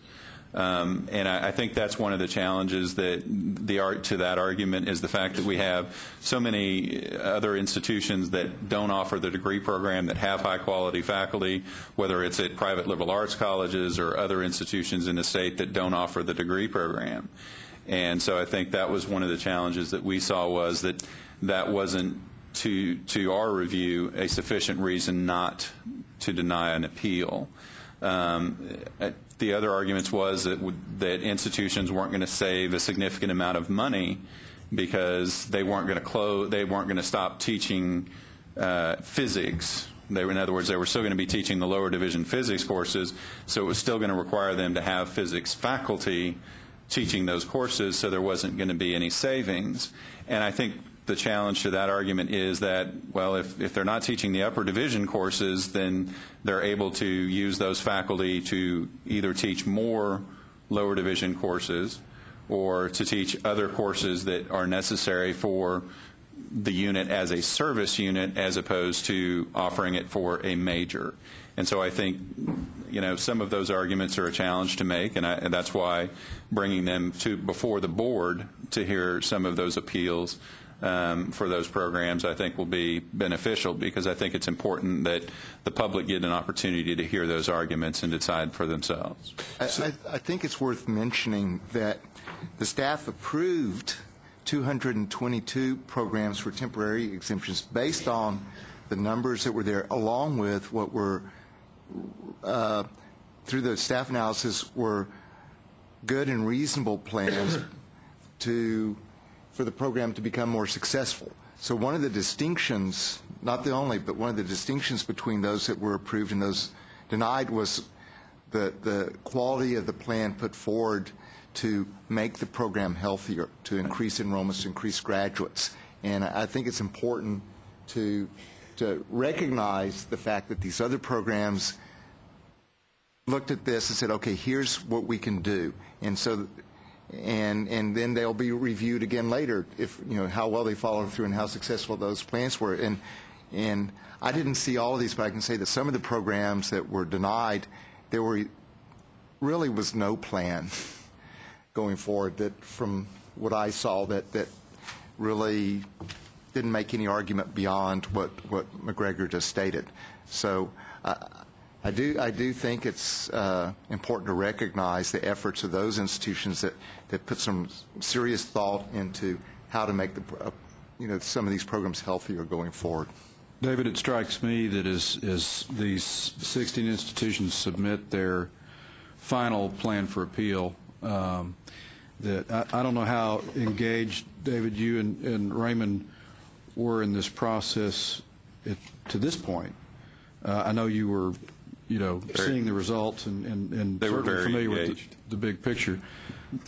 They were very engaged. Very engaged. Okay. When I saw the list of programs that were eliminated, I asked David and McGregor to brief me, and after the briefing, I was satisfied that we had done a thorough evaluation of the appeals and that we had taken into account the distinctive circumstances of the institutions and had come up with the appropriate decision. There may be a couple of instances where there was something peculiar to an institution or unique to an institution that we couldn't identify, but I think the process was thorough and generous. Clearly, there was not a meat cleaver approach. Every one of these appeals was evaluated independently on its own merits. And the staff reassessed a couple of programs once questions were asked and changed the decision. I mean, if you look at the volume of the programs they were reviewing, they spent, I don't know how many staff hours. I would wager at least a couple hundred staff hours in reviewing the materials from the institutions. But when asked questions, they went back, and in at least two cases I remember that they rethought it and changed their decision. Well, I would say that for those that had either an inadequate or no plan, if these appealed, and that may represent none or some of these, I don't know, but if they submit a plan that had you seen it before, you might have rendered a different decision on the appeal. And that sounds like about the only likely exception to maybe changing the direction of the decision, at least from the perspective of what you'd recommend. Greg? If I may, the remainder of the document that you have in front of you provides the scenarios that Chairman Heldenfels requested at the last board meeting to lay out what it would look like in terms of the number of low-producing programs at the different levels. And there are two charts there. The first chart just shows a one-by-one increase in each of the associate, baccalaureate, master, and doctoral level programs. So going from 5 per year, 3 per year, and 2 per year to 6, 4, and 3, 7, 5, and 4, and 8, 6, and 5. And you can kind of look at that in terms of if we were to raise the standards, what that would mean in terms of the number of low-producing programs that would be identified from a year-to-year basis. Now, these are rough numbers simply because with the increase in the number of doctoral programs, there may be there would be additional programs where there would be master's programs that feed into doctoral programs or serve as the stop out for a doctoral program that would not be included. And just as we did this year, we would remove some of those before it got to it. So these numbers are rough, is all I'm saying, so that if the board were to decide to raise the standards, these are just going to be general estimates for you to see the number that would be possible. McGregor, I guess as a point of comparison, when you first estimated what our current new thresholds would produce, you'd estimated, I think, 750 courses, and it turned out to be 550, 549. Well, and part of that was, in fact, that I think over the year before we actually implemented the low-producing programs, we saw the closure of, I want to say, around 100 low-producing programs between the time we announced the new rules, passed the new rules, and when the institutions actually had to show the reporting of it. So the change between 750 and 550 was in part due to the closure of some low-producing programs at the institution's request, and also the change in the enrollments as time went on from one year to the other. So both of those played a factor into that as well. But the second chart there shows a comparison of where we are currently with the 5, 3, and 2 versus where North Carolina at 10 for baccalaureate programs, 8 graduates per year for masters, and 3 at the doctoral level, and what that would mean in terms of the total number of programs if we were to use those standards, and the same for Georgia, which was 5 per year at the associate level, 10 at the baccalaureate, and 5 at the masters. And they did not have a separate doctoral standard in Georgia for that. So it's just to give you all kind of a better feel for what other states are doing, and North Carolina and Georgia are certainly not the extremes of the number of low-producing programs or the measures that are used. And there have been numerous articles in recent months of different institutions doing self-elimination of low-producing programs using standards very much in line with North Carolina at 10, 8, and 3, even at higher levels than that in terms of the doctoral programs. So there has been a significant amount of attention paid to this, as we all know, because of the economic times and because of the need to look at ways to reduce costs at institutions. Doctor? What do the 5 errors represent? It says errors 5. Oh. I'm looking on the previous page, sir. Those are programs that actually had reporting errors to the coordinating board, and instead of going back and making all the adjustments to individual programs, because they were in the same broad category, they were given a 2-year extension and told to report correctly. Okay. And they will be evaluated according to that 2-year period, rather than having the opportunity to show low producing over 5 years. They are going to have to show the same average per year over that 2-year period. And this is as a result of inaccurate reporting on the institution's part, even after they had certified the data. And so they acknowledged that was a self-inflicted wound, as it were, and were willing to acknowledge that they would just look at it from a 2-year perspective rather than the broader 5-year perspective. Right, and I think for the record, I think David made a point, but I think it bears hearing of the people that requested, the programs that requested temporary exemption. Over 70% were granted a temporary exemption. So the vast majority came to the table with something that would allow us to say, okay, you're on a 2- or 4-year track to fix this issue, or you may just voluntarily sunset it yourself. I think that's very important. So it's not like they just went in there and 46 is a big number, but as you said, it's only 8% of the total that we looked at. Was it your intent in looking at the North Carolina and Georgia data just to benchmark us, or to potentially adopt a higher standard? Well, both. To start by benchmarking us, and then to consider how that information might inform setting a higher standard over a well-thought period of time. We've got institutions that are obviously responding and reacting to our new rules. So how rapidly we consider upping the ante, if you will, is something that I'm asking Harold and this committee to sort of take on as a charge with staff's help to kind of study and develop a recommendation. Well, I think there is a study here, and there's information here. I would probably like to put this out as informational to the institutions that we're helping coordinate, saying we're considering adopting a higher standard. Can you give us some feedback on how that might affect your institution? Do you think this is a good idea? I think the vast majority of institutions will say we support that, but just not for me. You're a quick study, David. I think the rule by exception would definitely apply in that case, I think. Do we know the cost savings by discontinuing the programs for baccalaureate, master's, PhD? Do you know how much the savings are approximately? We can put some dollar number on it.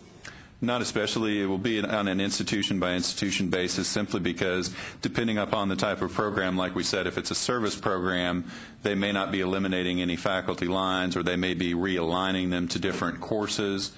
And so the amount of cost savings is very difficult to estimate. I know that when the board was doing the previous committee or commissions, the cost efficiency study, Lee, with the Policy Institute, did a cost estimate based on certain assumptions. So the question would be, are those assumptions panning out, and does that estimate accurately reflect savings or not? I forget. Commissioner, do you remember what that figure was in the estimate? We can probably get that number after lunch if we ever have We can lunch. Provide that. Oh, we aren't going to have a lunch. Be about 4 lunch. o'clock. That's up to you, Mr. Chairman. No, that certainly concludes my report. Okay. We're fixing to move into the doctoral programs. Would you guys like to break for lunch and pick up on item 4G when we come back? Yep. Is that acceptable to everyone? Great. All right, we'll do that then. Thank you. Your blood sugars get high. Why do you think I kept walking over there getting snacks? I saw this coming. That's still getting something. Look at the geography of where they were located for the alternative courses.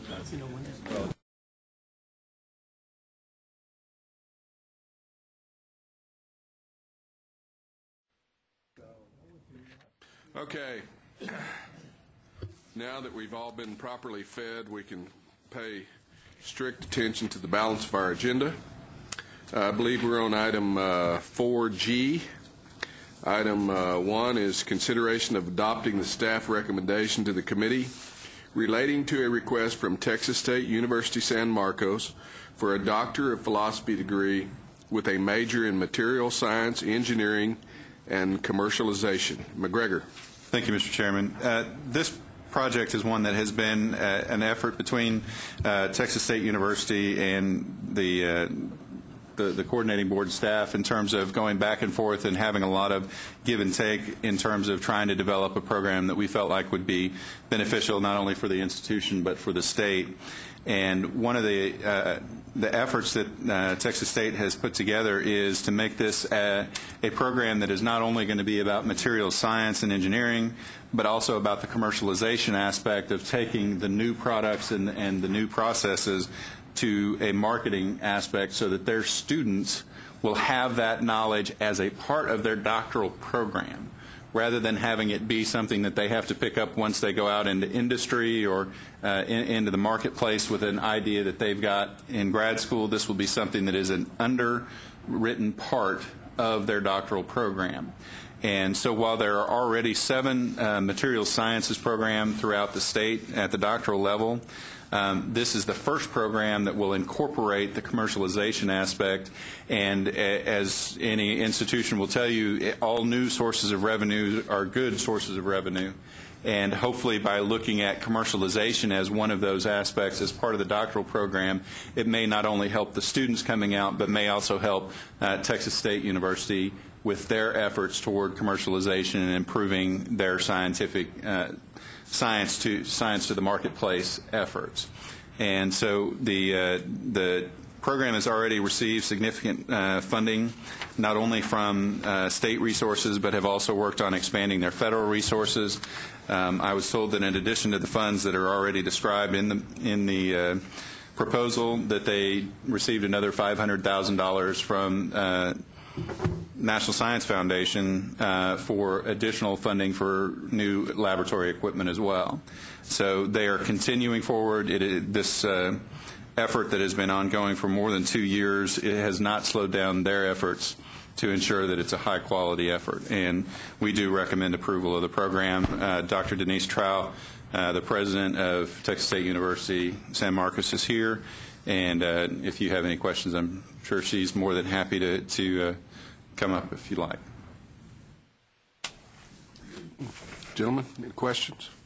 Comments? Sounds pretty exciting.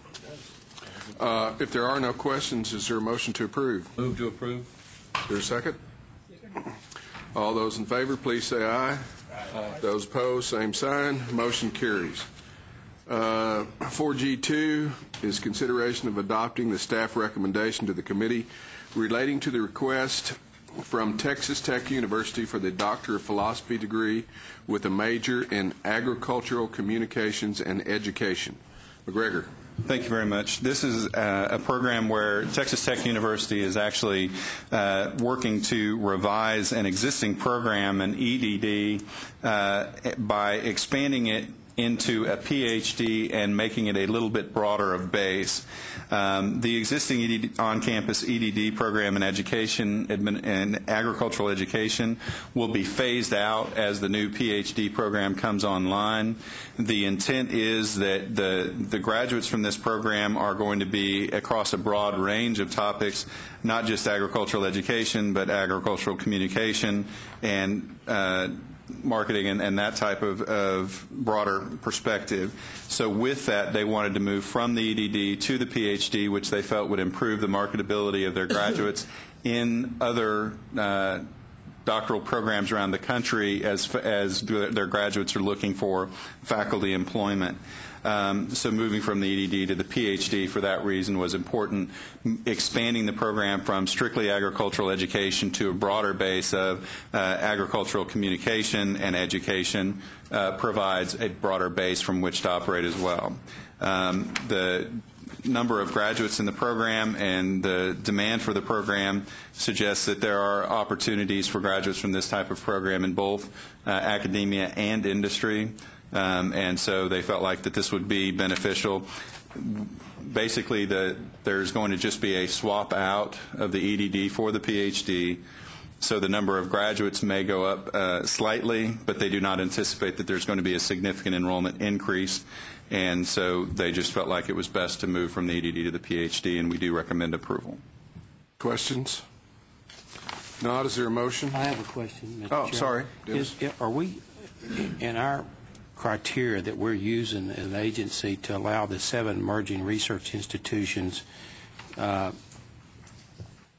is one of those criteria the number of PhDs that graduate from these 7 emerging research institutions? Isn't that one of the criteria? It is for the National Research University Fund, yes, sir. Is the EDD degree one of them? No, sir, it is not. Okay. The 200 doctoral graduates per year, 200, is that right? 200 a year, or is it 100 a year? Okay, they're 200 a year. So strictly PhDs. is strictly for PhDs. Yeah.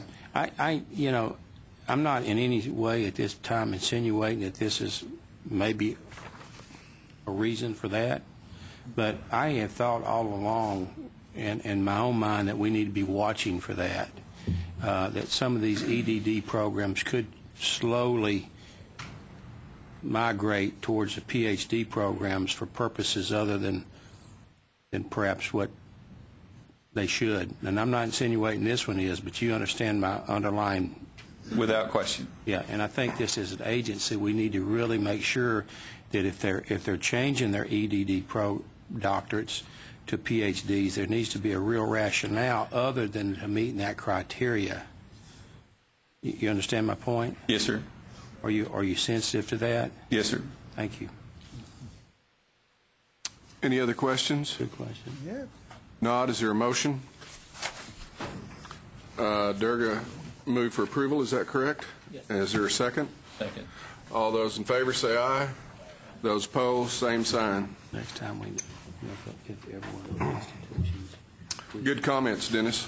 Yep. EDDs fade out. Item 4G3 is consideration of adopting the staff recommendation of the committee relating to a request from the University of Texas at Arlington for a Bachelor of Science degree with a major in biomedical engineering. McGregor?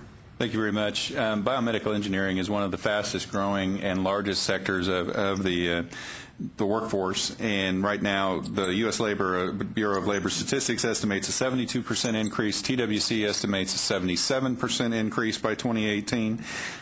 So we're recognizing that this is a high growth area and one in which students are very interested in and hopeful for employment. Because of that, UT Arlington has proposed a BS in biomedical engineering with 2 concentrations, biomaterials and tissues engineering and materials imaging, medical imaging, and it is a 120-hour program. Obviously, this is one of those programs where we feel like there is sufficient demand for the program. There is not over-duplication among our institutions, and we do feel like that because the UC Arlington does have a very strong engineering program overall, that this would be a good location for it, and we do recommend approval. Okay. Questions? Not. Is there a motion to approve? Durga, is there a second, please? Second. All right. All those in favor say aye. Aye. Those opposed, same sign. Motion carries. Agenda item 4G4 is consideration of adopting the staff recommendation of the committee relating to a request from the University of Texas Medical Branch at Galveston for a Doctor of Nursing Practice degree with a major in nursing practice. McGregor. Thank you very much. This is a 38 to 42 semester credit hour doctoral program beyond the master's. The Doctor of Nursing practice is intended to be put on top of the advanced practice nurses and consists of those 38 to 42 hours as well as an additional 500 hours of clinical practice. Because of the number of programs that we have in the state for master's trained and doctoral level nurses, which are in high demand, it is essential that faculty in those master's and doctoral programs have high level degrees either at the DNP or PhD level. One of the challenges is we have 5 programs that have been approved by the board for a doctor of nursing practice. This would make the 6th. There is a need for doctorally prepared nurses to educate at the master's level. Originally, there was a proposal to have this DNP be post-baccalaureate, so be a straight BSN to the DNP. That has been revised to allow that this is strictly post-masters. The reason being that if we begin to eliminate the master's level nurses, the master's trained APNs, that we would not have those nurses available to then teach at the baccalaureate and initial licensure programs around the state. And so it was felt necessary that we continue the master's level programs and that the post-master's DNP would be the most appropriate venue for that. Working with UTMB and other medical schools around the state, this is the proposal that came forward. There is a significant interest in the program, and we do recommend approval of this. I know Dr. Pamela Watson from UTMB is available to answer any questions, and we'll go from there. Discussion? Yes, sir. So does UTMB have a PhD in nursing program? They do. And Dr. Watson, do you want to come forward?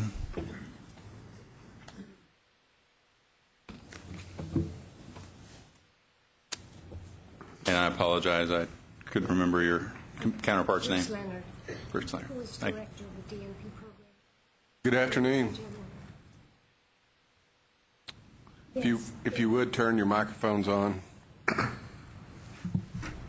I think I'm on. You're on. In answer to that question, yes, UTMB has a PhD program that we've had for 12 years, so we're well established in that area. How many graduates do you graduate from that program per year? We graduate about 8 per year. And the purpose of this program is to have additional faculty graduate with a DNP as an alternative to the PhD? It's a different level of doctoral preparation. This is really a practice degree in contrast to the PhD. And in the PhD, we're really educating nurse scientists. In the DNP, we're educating a person that we expect to be an academic clinician. So we do expect after graduation that, and the records show with the other programs, that many of the graduates are employed as faculty in schools of nursing and are also practicing. They also have a practice. That was going to actually be my question, is compared to the other programs, what is the percentage of the DNPs that stay on in faculty and don't go work as a nurse practitioner in a rural or underserved area? Do you have those numbers? Or? Well, I would just give you an estimate. I would say that more than half really enter a faculty role, and that's partly because we have such a faculty shortage in the United States, and so there's a great demand for those people to join faculty. We're all trying to bring them into our ranks, and they do, in fact, make very good faculty members. Do you have any concerns of why we can't graduate more PhD? Why are we not attracting enough PhD nurses? Oh, well, we run that PhD program jointly with the College of Graduate Studies, and we recently put it online. And the minute we put it online, of course, we had tremendous increase in the number of people wanting to enter the program. And our problem is the dissertation, and we limit the numbers of people that we accept because of how labor-intensive the process is in mentoring students and bringing taking him through to the completion of a dissertation. So if I had, a lot more faculty, I could increase that. There's a demand for it. We just can't handle more. So is there across the entire state, as we look at the entire system or systems, is there not enough capacity to graduate PhD nurses? Well, I think each university that has a nursing PhD program in the state of Texas is struggling with having sufficient faculty. I'm not sure I'm getting at what your issue. I'm just trying to understand, if we didn't have a DNP program, okay, are we able to not meet the PhD faculty needs for the nursing programs? Well, yes. I mean, we are limited in the extent we can meet the PhD needs, but the faculty who are teaching in the DNP program are different faculty than those who are teaching in the PhD program. We are using DNP-prepared faculty to teach in that program, so it's very different. However, we are linking ours together. I just made an organizational change so that I have an associate dean who is head of the PhD program and also the DNP program. Now, Dr. Leonard runs the DNP program, but she's overseeing both of them so that we can look at what aspects of each can come together to strengthen the academic quality of what we're doing. And the master's program that you run, you have 200 students enrolled? Yes, we have approximately, probably even more than 200. We had an admission just within our nurse practitioner program of over 100 this past year of new students. For our family nurse practitioner program, we had over 250 applications, and we only had we could only accept around 50 to 60 students for our family nurse practitioner program. So there's a tremendous need out there, and this doctorate focuses on clinical practice, which is a little bit different than the PhD, which is really geared towards a research career and trajectory. In nursing, we haven't really focused on the needs for at the clinical side of improving quality and quality of patient care, and that's really what this doctorate gets at. According to workforce statistics, we're going to have a 38% increase in need over this decade in bedside nurses. Are you not concerned that we're taking some of our best RNs, LVNs, and creating them into nurse practitioners? Thank you for that question, because no, actually, we're not, because for one thing, in the state of Texas, all of the entry-level nursing programs are mandated by the legislature to increase enrollment every year in order to meet that entry-level shortage. So we are addressing that, and again, it's a different population of people, but the coordinating board has actually just approved our clinical nurse leader program, which is a master's degree program which is aimed at increasing the standard of patient care. It's aimed at patient safety, quality, all those things that occur at the bedside. So we're really trying to address both those areas. So from a workforce, addressing what the Texas workforce is projecting, you're saying that we will have the capacity to have trained enough bedside nurses that we can continue to have them enroll and change their clinical practice to more of a ANP or DNP type of practice as opposed to being a bedside nurse? Well, I would say it's both things. We need more advanced practice nurses because we need more primary care health providers in the state of Texas, and we know that we will never have enough physicians to meet the need that's coming before us. So our advanced practice nurses will meet that need, and at the same time, we're aiming, as you mentioned, to increase the number of nurses at the bedside, and we're doing that with the entry level and with the clinical nurse leader program at the master's level. But we're also trying to meet our responsibility to provide faculty to teach in the programs that Commissioner Stevenson mentioned. And the DNP graduates, we expect, will continue to teach as well as practice. Now, you have a school of medicine that has a PA program. Yes. Physician assistant program. How coordinated are you between those two programs with regard to the clinical material to train on? Well, the medical students? The physician's assistant program is in the School of Health Professions, and they are closely aligned with the School of Medicine.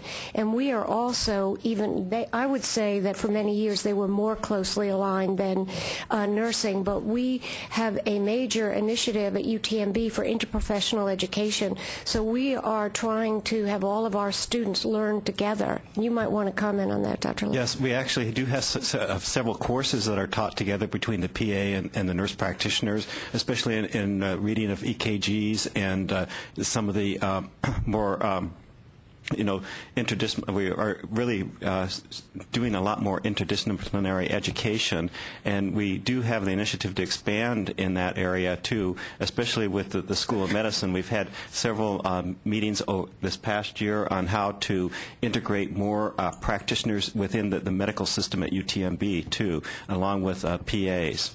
So some of the faculty in the master's and your bachelor's degree programs, and I guess some of the PhD programs, would not necessarily be nursing doctoral faculty, would they?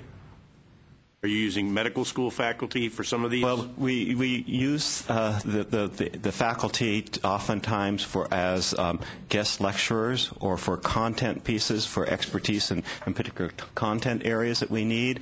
A lot of times, like in orthopedics, we have an orthopedic person that will come and help with the instruction, especially in splinting and areas of like with ER for emergency care and things like that. So we use a lot of guest lectures too, in addition to partnering with courses that are offered on campus. And as UTMB looks at this whole training, essentially having enough clinical material out there, I thought that there had been some concerns, at least from the medical school, that they did not have enough opportunities for preceptorships and for actual clinical experience.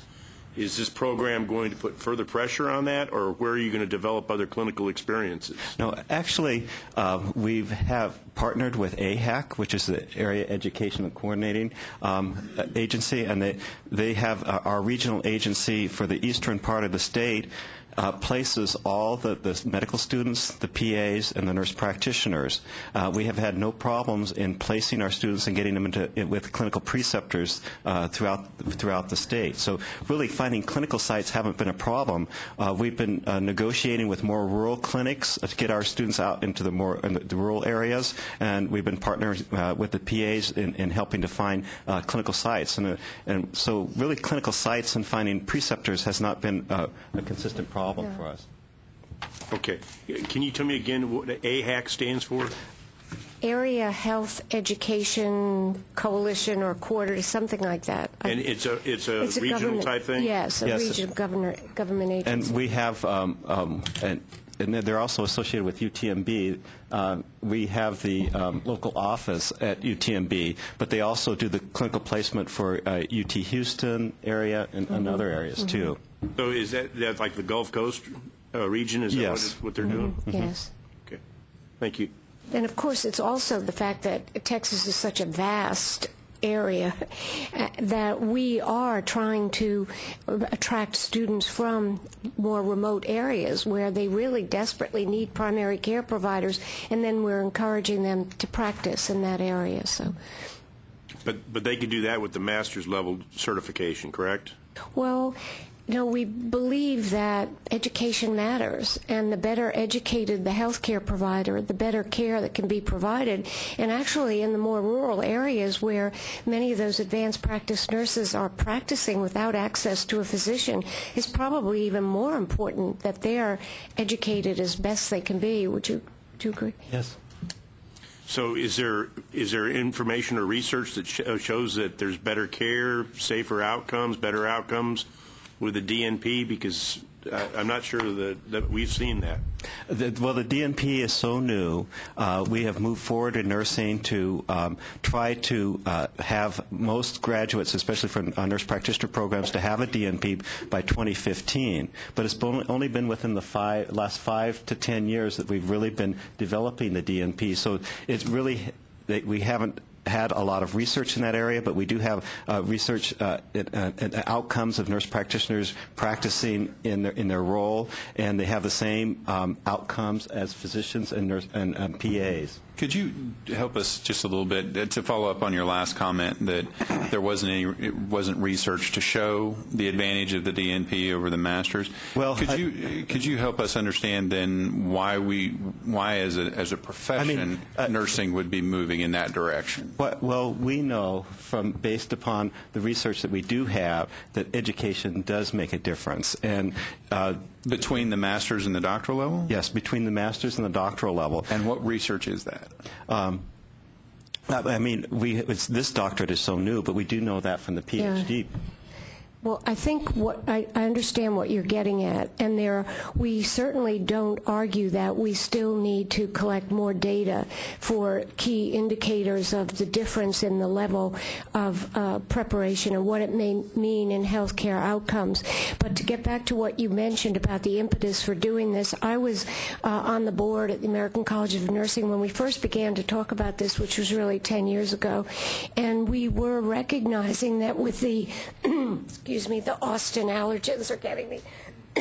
With the increasing complexity of the healthcare system, healthcare needs of patients and families, and the fact that many of our master's degree programs were so lengthy that the credential was not appropriate for what they were doing. And that's when we realized that we needed to move to the next level of preparation, similar to the way that the physical therapists recognized that they needed to do that, and they went to the DPT. Thank you. So we have, and as you know, with the Institute of Medicine report on the future of nursing, one of the major issues that they identified was that we still lack sufficient data to show the outcomes of all of what we're doing, and we're moving and have major initiatives to be collecting that data, and we're collecting it all right now. But to say to you that I have that clear evidence right now, I can't say that to you. Could I make a point, Mr. Chairman? I can't quote any of the studies because I don't have them in front of me, but I have seen studies in print that show that the patient outcomes are very favorable among the present nurse practitioners with their master's degree as compared to the patient outcomes when provided by primary care physicians. So we don't see a lot of discrepancy in the system as it presently exists.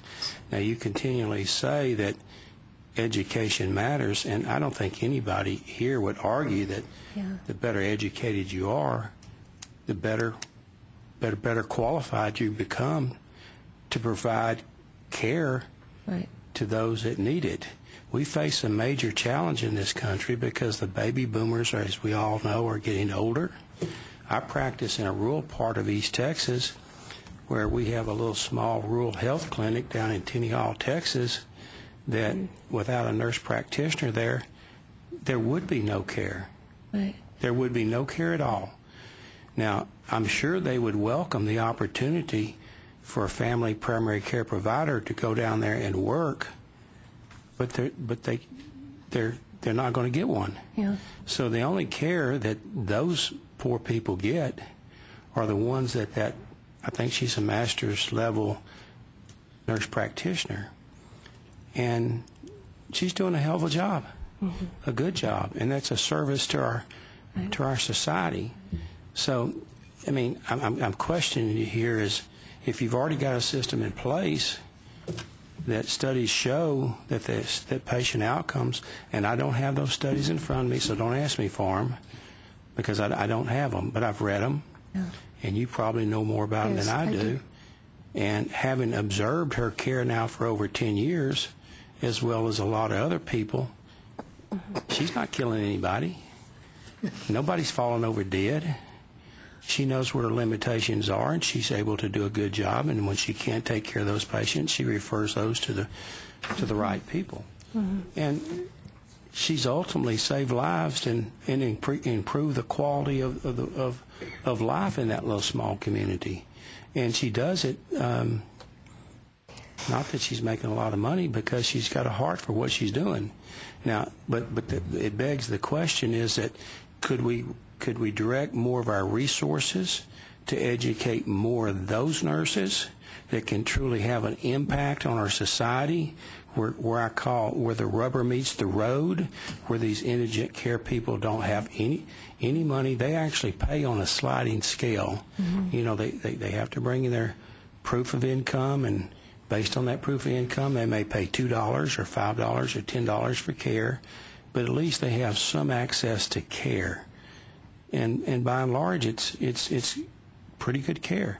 So could we shift more of the emphasis in the area of expanding that level of nurses, as well as I think David has said, is the bedside nurses, because we have a tremendous shortage there, than to expanding up into the doctoral programs. Now, I'm not against the doctoral programs, but if you've got a program that's already in place that apparently appears to be working quite well, then I just have a little bit of a problem as to why we want to direct our resources to a higher level. But I do understand that the higher educated these people are, the better job that they do. You've said that several times, and I do agree with that. Well, Dr. Golden, we certainly have enormous respect for people such as the person that you mentioned, and I might add that since our program is online, she can enter our program and earn a DMP and be even better out in those areas. And I think we were looking ahead, and of course UTMB is the oldest school of nursing in the state of Texas. We've been in business for 122 years, and we were the first school of nursing in the state of Texas to educate nurse practitioners at the master's degree level, and we taught UT Austin and the other schools and helped many other schools in doing this. And we're just recognizing, especially with the Affordable Health Care Act and the numbers of people we expect to be coming forth seeking health care, that we need to have people out there who can respond to that need and meet that need. So we were looking forward, and also from a pragmatic standpoint, there is an enormous proliferation of doctor of nursing practice programs across the nation, and as Bruce Leonard mentioned, but the expectation was by 2015 nurse practitioners would be educated at the doctoral level. Now, we expect that it's going to take longer, and that there may be some grandfathering in or ways that all of this is handled, but that's the direction that it's going, and we certainly want to be sure that Texas is out front, and people will have the same opportunities here, because I can tell you, if we don't, they will go to other states, and once they go to other states, they won't come back to Texas. So we also looked at it very much from the standpoint of our responsibility to the public good and doing our best for Texas. Question, and this may be a question for you, McGregor, rather than UTMB, but if the focus here is on doing something to address the constraint of limited faculty, limited nursing faculty, do we know what the statewide shortage is of those nursing faculty members, and then conversely, what would this program inject to shoring up that shortage? I don't have specific numbers in terms of, I can't give you a specific number of shortages. All I know that is if I talk to any of Dr. Watson's peers, I always hear that being able to attract and retain high-quality nursing faculty. I've heard the same thing since I joined this board over 5 years ago. And it's especially true at the lower levels, at the LVN and RN programs, at community colleges, and even to some extent at the BSN programs. And so from the coordinating board perspective, our view is that the DNP programs can provide a very viable mechanism that is shorter, at least in time, to a PhD to end up with a doctorally trained nurse who can then teach at the master's level or at a baccalaureate or initial licensure program.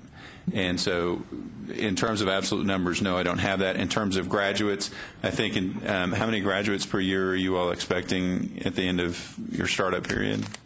Well, I'm sorry, go ahead. We're expecting over the next 5 years we'll have 28 per year after starting in about our third year. And at the same time, we'll have a number of masters. I'm sorry. How many of those do you estimate would go into teaching? I would say at least half of them, but at the same time, we'll be continuing to produce master's degree prepared family nurse practitioners and neonatal nurse practitioners over at least the next 10 years. So we have so many people in the pipeline that want to come to UTMB as soon as we can accept them. Do you have any statewide statistics that y'all are familiar with in terms of the shortage of nursing faculty? Oh, yeah, yes. Well, I mean, Texas WorkSource has printed all that information. I can't recollect it at the moment exactly what it is, but it is all out there. Let me ask a question. Since you're talking about preparing faculty, have you made any efforts to reach out to, say, the community college programs to sort of up front make connections with those schools and really increase the likelihood that some of your graduates would in fact go to community colleges where we hear the number of applicants is far beyond their ability to teach, rather than just letting the market just work and they could end up in Peoria?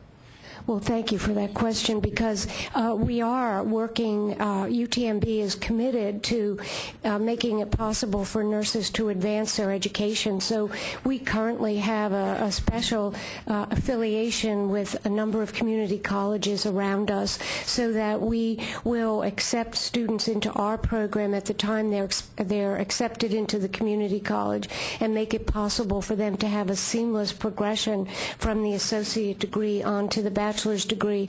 And we've also, because those are already licensed registered nurses, we've really streamlined our program, because our intent is to get them through the bachelor's program and inspire them to go on to a master's degree. My question was really more directly at increasing the number of nursing faculty at community colleges. Have you made any attempts to try to connect your graduates or with those same community colleges, get some of those same people back onto the faculty so they could expand their enrollments rather than them ending up in another state or in East Texas somewhere where they don't have any instructional responsibility? No, we do try to keep them in Texas, and what we do, we have a nurse educator master's degree program, and all of those students have field experiences, and what we do is for their field experiences, we place them at our adjacent community colleges, and then many of them go to teach there when they graduate. So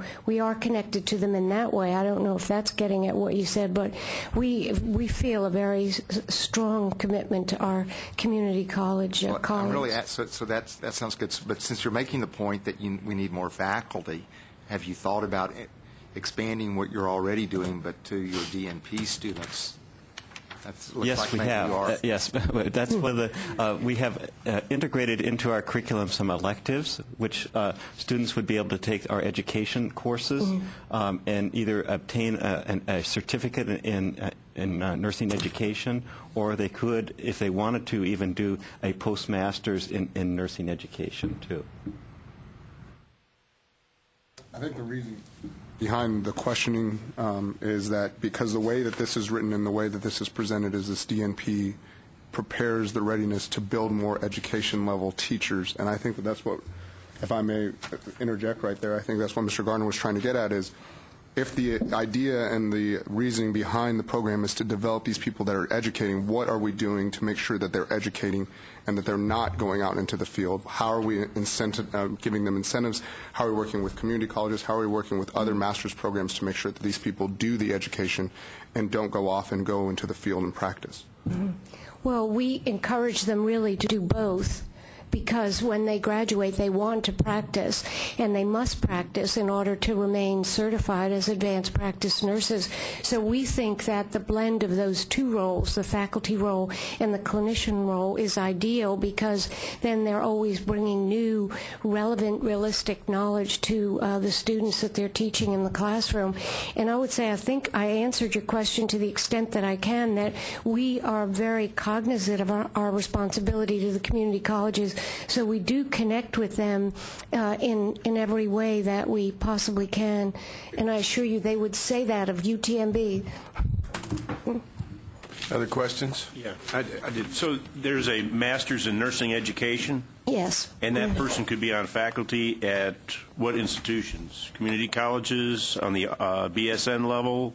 Yes, well, they're hired by many community colleges. They're also hired by universities. But the minute they're hired by universities, they're encouraged to get the doctorate because you just can't stay teaching at a university with only a master's degree level. And nurse educators account for only about 10% of all master's trained nurses. Right, but I guess what I'm pointing out, but maybe I misunderstood this, is that you really don't need doctoral nurses to train the vast majority of nurses.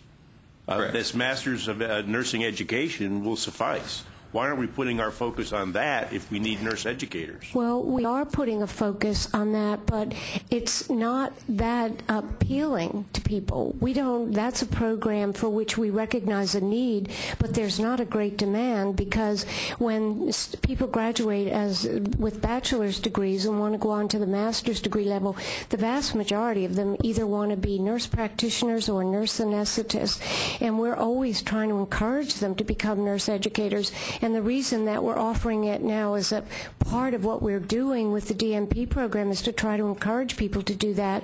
But we really don't have control over them.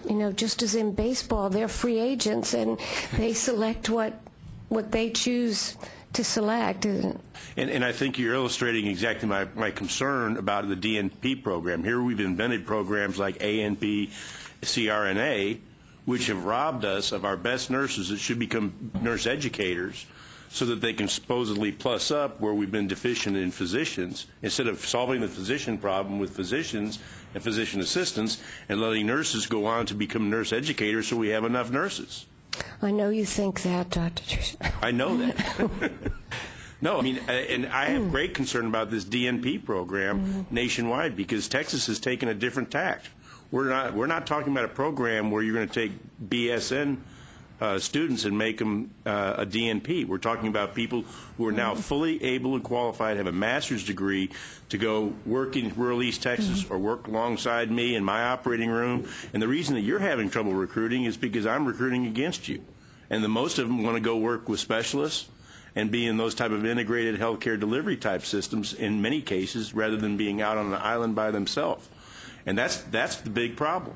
And so we've got everybody fighting over the same resources, and now we're going to add an additional cost to the system to supposedly deal with the PhD nursing problem, when I can see why we're having that problem, because we've created all these other things that are attracting our best and brightest out of the field.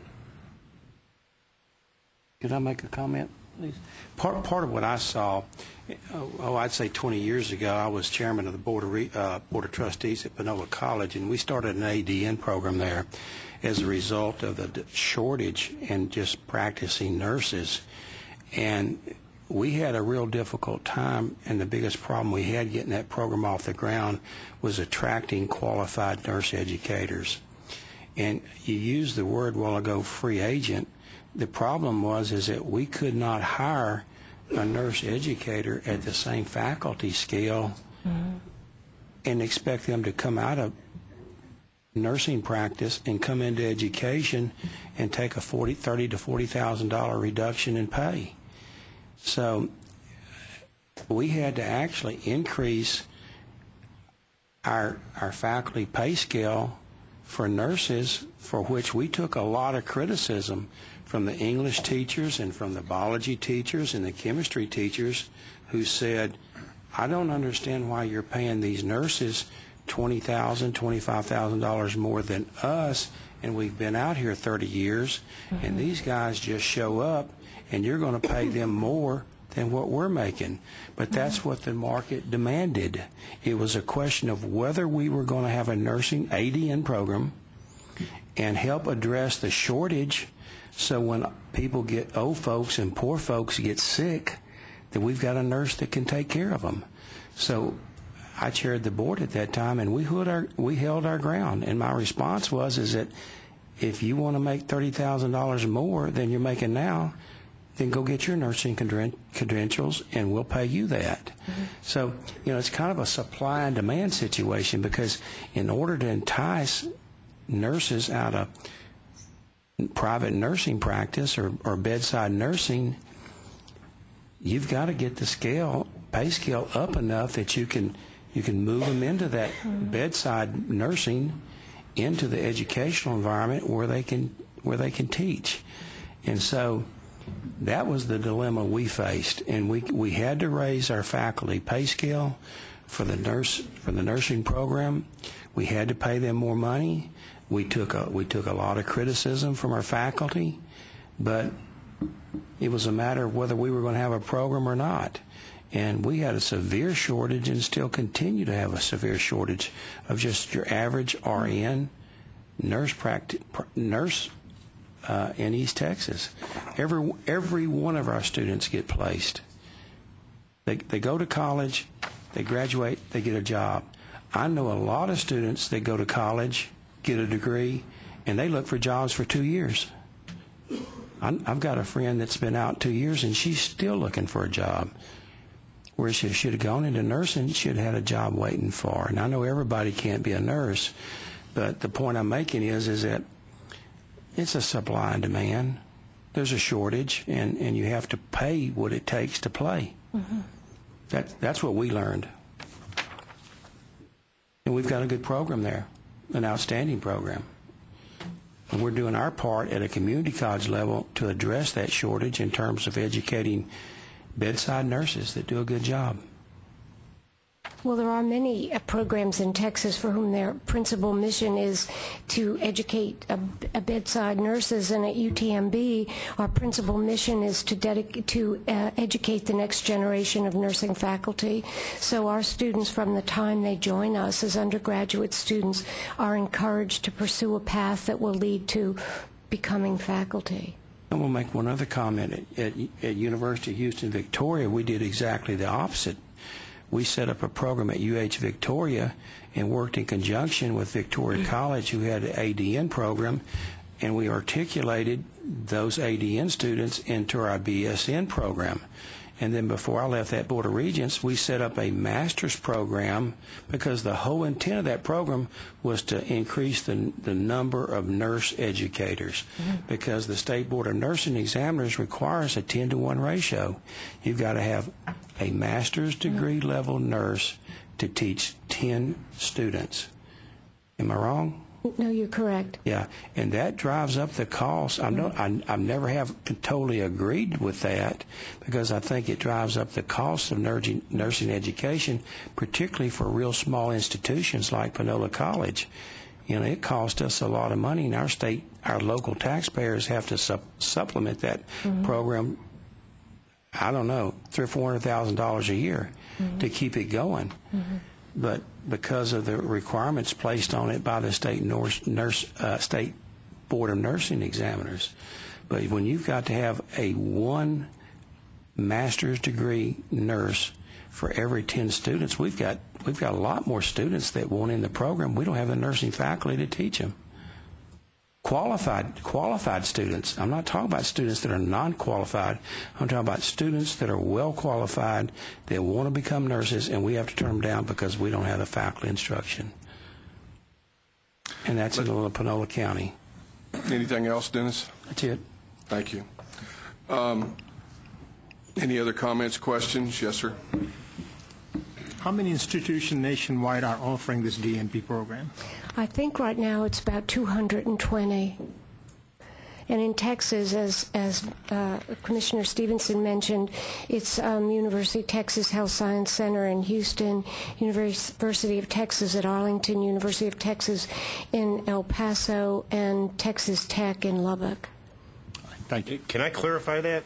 Are the 220 all have to have a master's degree to enter? Some, no, those, I think there's an additional 100, and I don't have those figures right now. I'm forgetting them, that are the BSN to DNP program. But there are 220, so far as I know, of postmasters DNP programs. But only 5 in Texas. Pardon? But only 5. It's only 5 in Texas. Right. And that's a critical thing that we're going to be faced with in the future in Texas, is that our national certifying bodies for nurse practitioners are looking at having the DNP as a level of education that will be required to take your national certification exams. So I think if we don't move forward with the DNP in Texas, it could hurt us in the future. Right. That's not actually something they've come forward or made any motion about or actually moved in that direction. They haven't moved in that direction yet, but there is a discussion at different places, most predominantly with the colleges of nursing, correct? Well, they are accrediting the DNP programs. They have stated that they will plan to continue to accredit master's programs for the foreseeable future, but it's on their docket at some point. They won't. But I know Dr. Golden, Well, but Dr. that hasn't Tart been is decided or planning to- voted on, correct? Pardon me? That has not been decided on No, or voted on by that's the correct. by the accreditor. That's correct. Okay. What's your personal opinion of that? My personal opinion is that we will probably move towards national certification at the DNP level, but probably within You're the in next favor of that? I'm in favor of it because there are some components in the DNP that where we can improve the education for nurse practitioners, especially in dealing with complex issues.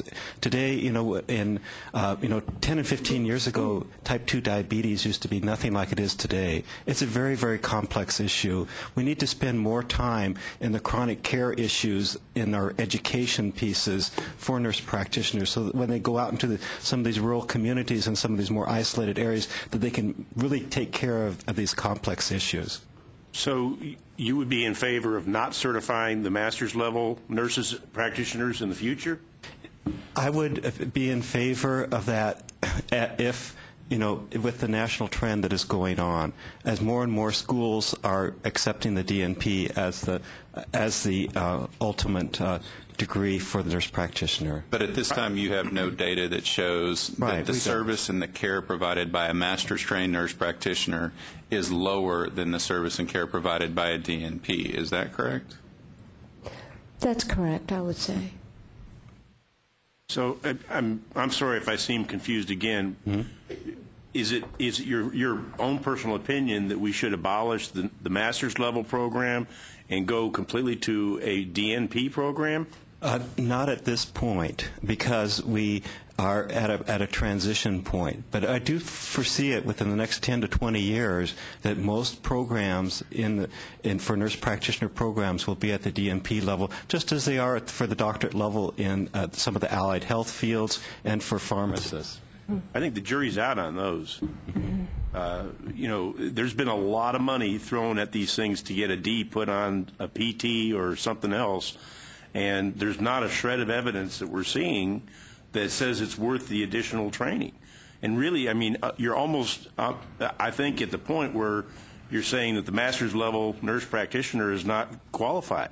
No, we're not saying. And I hope you're not saying that because, no. My reaction to them is they can provide a valuable service in many parts of our state.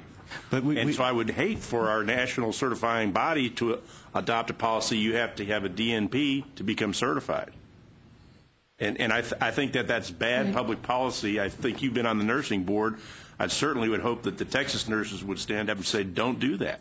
Well, we have wonderful master's level trained nurse practitioners that are performing a vital function, and we can't afford to have every nurse practitioner have a doctoral level experience. Well, Bruce was referring to the Commission on Collegiate Nursing Education, not, the Texas Board of Nursing. And I was not on that board. I was on the board of the American Association of Colleges of Nursing where, this idea emerged. But I think that for the foreseeable future, there are going to be master's degree programs. And the only reason that we would go to a full transition to the DNP is if we couldn't get certified, accredited, I meant to say, at the national level.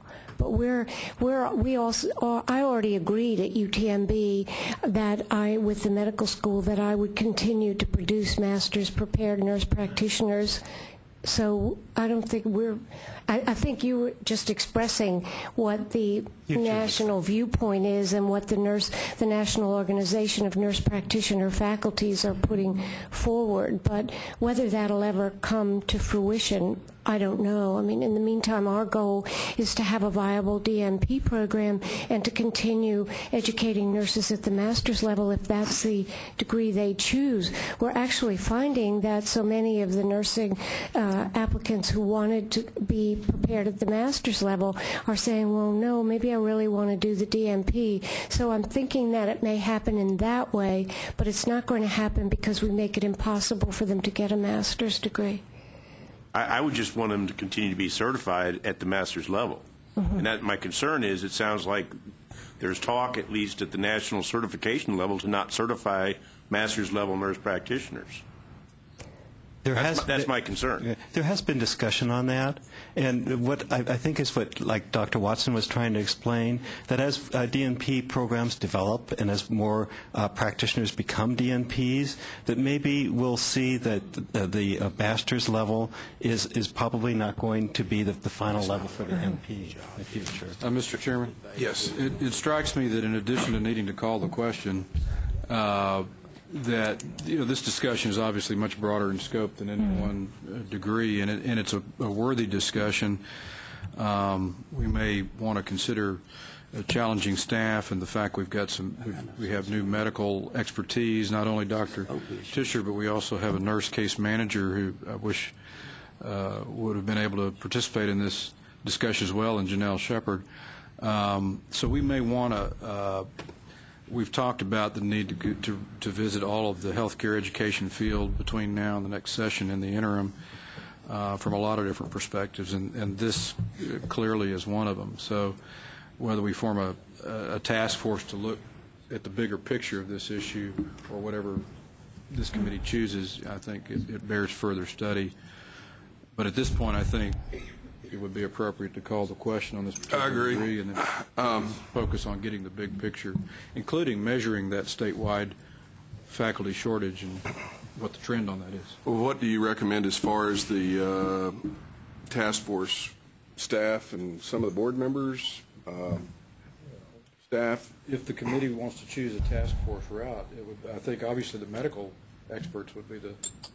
I think, wasn't there a bill that passed the legislature this year mandating that we study the health professions' needs? The GME is the only one that I'm aware of, right. Not all health professions. Correct. You got it right. The GME needs for our future. Correct. So I think we have to do something. And I think I've talked to staff. They're preliminarily starting to gear up as to what that might be, how we might study that. So we're gonna be studying this. Our staff will. That's a very. I mean, yeah. We're only talking about graduate medical education, not. Okay. Yeah. Okay. No, I mean, so that part's going to get studied, but the whole point is that this is bigger than just GME. Well, that's my point. I think we've got, and I can't rattle them off to you, but there are some narrower interim charges, but we may want to choose to broaden what we look at. I know there's also been commissioner questions about we had an advisory council that couldn't come to a recommendation on formula funding for health science centers, for example, which is a whole other issue that has to be revisited according to the legislature, at least their anecdotal or informal requests during the session. So I'm not even sure what the scope of this task force might be, but it clearly needs to be broader than discussion is clearly broad enough that it merits some further attention. So if it you may might be something let us we make want a to talk about offline and Harold, Okay. that you shape with. Perhaps if we assigned it at the October meeting, that would give us time in the interim to kind of try and scope it. Yeah, that's a good suggestion, I think. Well, at some point we're going to need to know what some research that shows us what the shortage is and what we're going to have in the future. But this is the item that's on the agenda today. Okay, so what's the committee's pleasure? Question was called. I think that UTMB has been teaching medical students all these years, 122 years. Our staff has made recommendation. We consider this item for approval, and I'm willing to make a motion to it. Is there a second? I'll second that. Okay. Any further discussion? I'm not going to be comfortable voting for this. I'm going to need more information, more clarification. Graduates maybe come back or would be come back. Okay. Any other comments?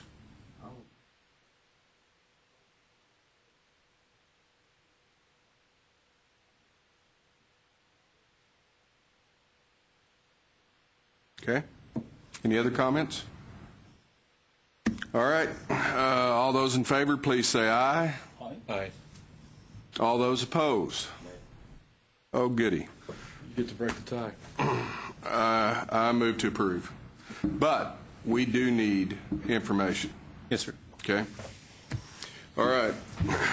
Item 4G5 is consideration of adopting the staff.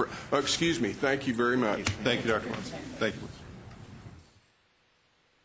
Is consideration of adopting the staff recommendation to the committee relating to a request from the University of Texas Health Science Center at San Antonio, the University of Texas at San Antonio, and the University of Texas at Austin for a joint Doctor of Philosophy degree with a major in translational science. McGregor. Thank you very much, Mr. Chairman. This program is designed to provide for a better relationship between the work that is done at the bench, the research bench, and actually getting it implemented and applied in a bedside setting within the health professions. And so what these institutions have come together to do is to develop two tracks, basic discovery to clinical trial and clinical trial to community and policy. Within this translational science program, which will give them kind of the two aspects of translational science, getting it from the original idea into the study, and then also getting it from the trial into actual practice and into policy.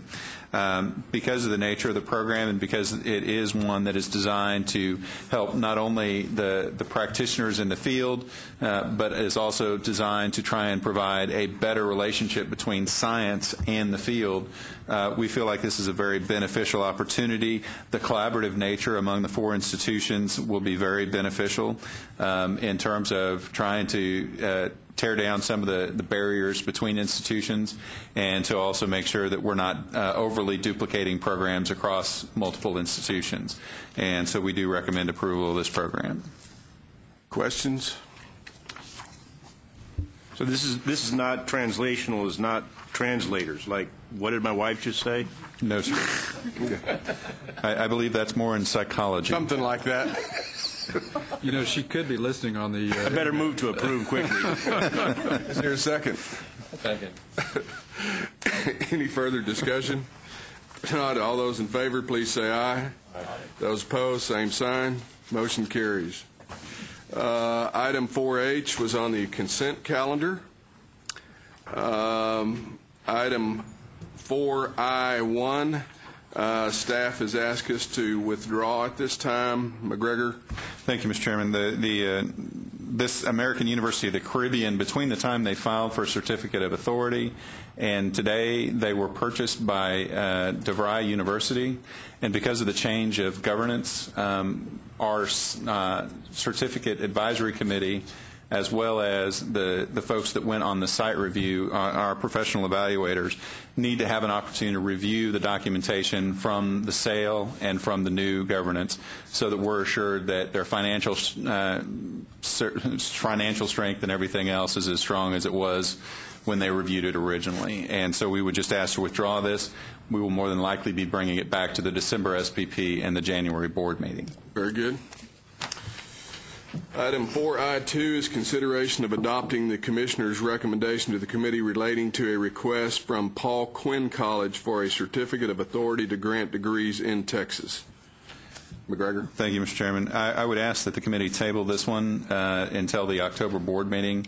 We have some additional information that we would like to include and advise you on with regard to a limitation that we want to put on the certificate of authority with regard to Paul Quinn as it relates to the number of faculty that they have at the institution and the ratio of faculty to students. And so we needed a little bit of extra time after the certificate advisory committee meeting to get that put together for you, and would like to take it directly to the board meeting in October. Any table to time certain October board meeting? Yes, sir. Second? Second. All those in favor, please say aye. Aye. Those opposed, same sign. Motion carries. Item is tabled. Item 4I3 is consideration of adopting the Commissioner's recommendation to the committee relating to a request from Baptist Hospitals of Southeast Texas School of Radiology Technology, boy, that's a mouthful, for a certificate of authority to grant degrees in Texas. McGregor. Thank you. This one we would also ask to table until the board meeting. We have additional information that we needed to get through to the commissioner before he had an opportunity to approve the program and advise you on his recommendation. And so we would ask to take this directly to the board meeting. Is there a motion to table until the October board meeting? So moved. Is there a second? All those in favor say aye. Oh, excuse me. Just disclosure, I was on this the board of directors of this hospital system for a period of time from 2000 to 2010, but am no longer on that. So I don't know if that's a potential conflict or not. Just information. 2010? Yes, I've been off for a year and a half. Perhaps this would be a good an aside. Since we won't be voting on this, you don't have to vote on this initial move to table. And before we vote on it at the October meeting, you might want to talk to Mr. Franz about whether or not there's an ongoing conflict. Okay, I'm going to recuse myself from this vote, and I'll deal with General Counsel and the recommendation. I'm not going to be at the October board meeting, so it won't be an issue there Fair as well. enough. Okay. But I'm not going to vote on this then. Thank you. All those in favor say aye. Aye. Those opposed, same sign. Motion to table carries. Item 4J, staff is requesting to withdraw this item. Are there any comments or questions, or just withdrawal? Trax had submitted their request for approval to serve as one of our national accreditors. In our review of Trax, we were notified, or we actually identified that there were some outstanding issues with them and the Department of Education. And until those are resolved to our satisfaction, we want to withdraw this, and we can either bring it back at a later point in time, depending upon what the resolution is. Okay. 4K is consideration of adopting the staff recommendation to the committee relating to the community college transfer student report. McGregor? And this is one of the required statewide reports that we are required to do on an annual basis. This will be the second annual report. We are in the process of finalizing the document. It will be going to the second floor for approval, and then will be coming forward to the October board meeting. Okay. So there's no action? There's no action on this. Okay. 4L is consideration of adopting the staff recommendation to the committee relating to the report on best practices for increasing student degree completion. Same story. And again, Mr. Chairman, this is one that was just passed in the most recent legislative session, and so we are working to identify best practices of public-private partnerships in other states, and looking at ways that we can cooperate more closely with nonprofit organizations in the coordinating board's overall efforts to approve. And we would ask that this be left pending until the October board meeting. Very good. I do have one quick question. Sorry about that. Yes, sir. Yes, Chairman. How does the scope of this legislative reporting charge compare to what we've contracted CCA to develop a report for us on?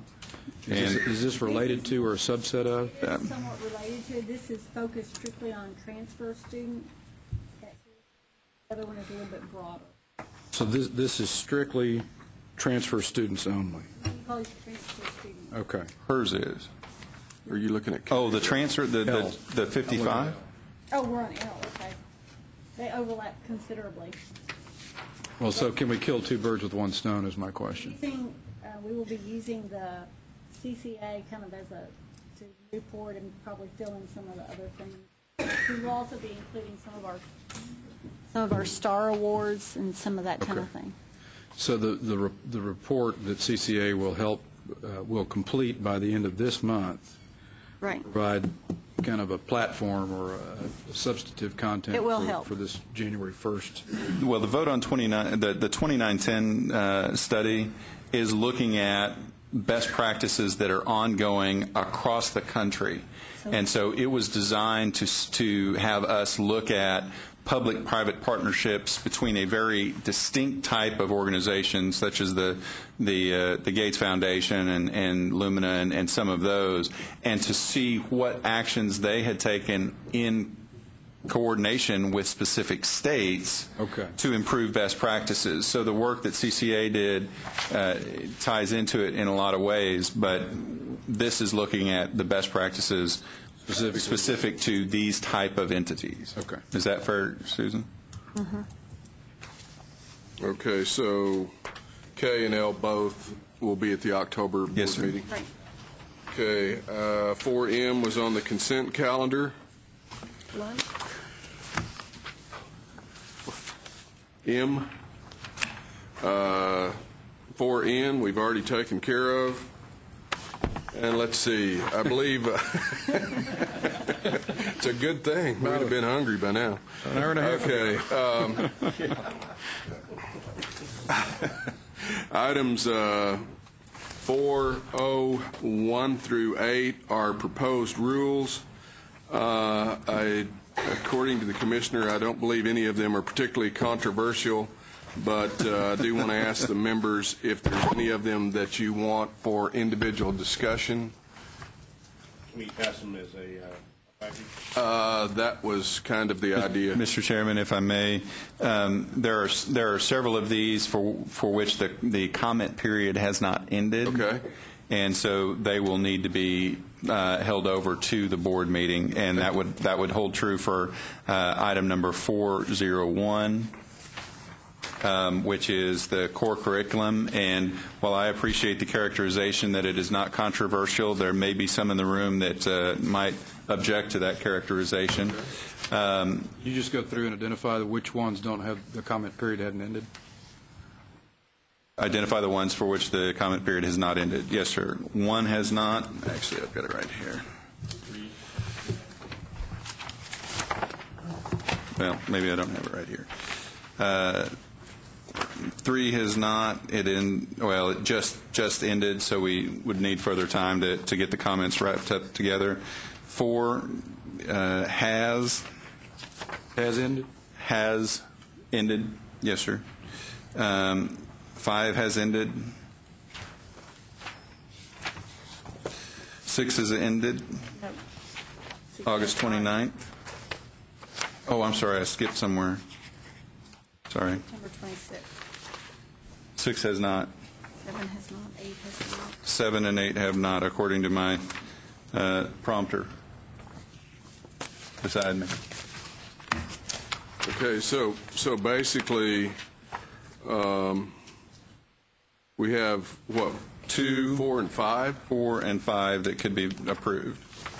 Okay, and the balance are pending, so that will be at the October carried board over meeting. to the October board meeting. Okay, so do they need to be? Is there anyone in the audience that would like to speak to item 2, 4, or 5 under item 4-0? Seeing none, is there a motion to approve items 2, 4, and 5 of section 0? Is there a second? Okay, second. All those in favor, please say aye. Aye. Those opposed, same sign. Do we need a motion to defer the ones on which the comment period hasn't ended? Well, the comment period hadn't ended, so we couldn't vote on them anyway, could we? It's normally our practice. Yes. Okay. If you care to postpone to a time certain of the October 2011 board meeting, that's certainly in order as well. Okay, so that would be items 1, 3, 6, 7, and 8. Is there a motion to postpone until the October board meeting? So moved. Is there a second? Second. All those in favor say aye. Those opposed, same sign.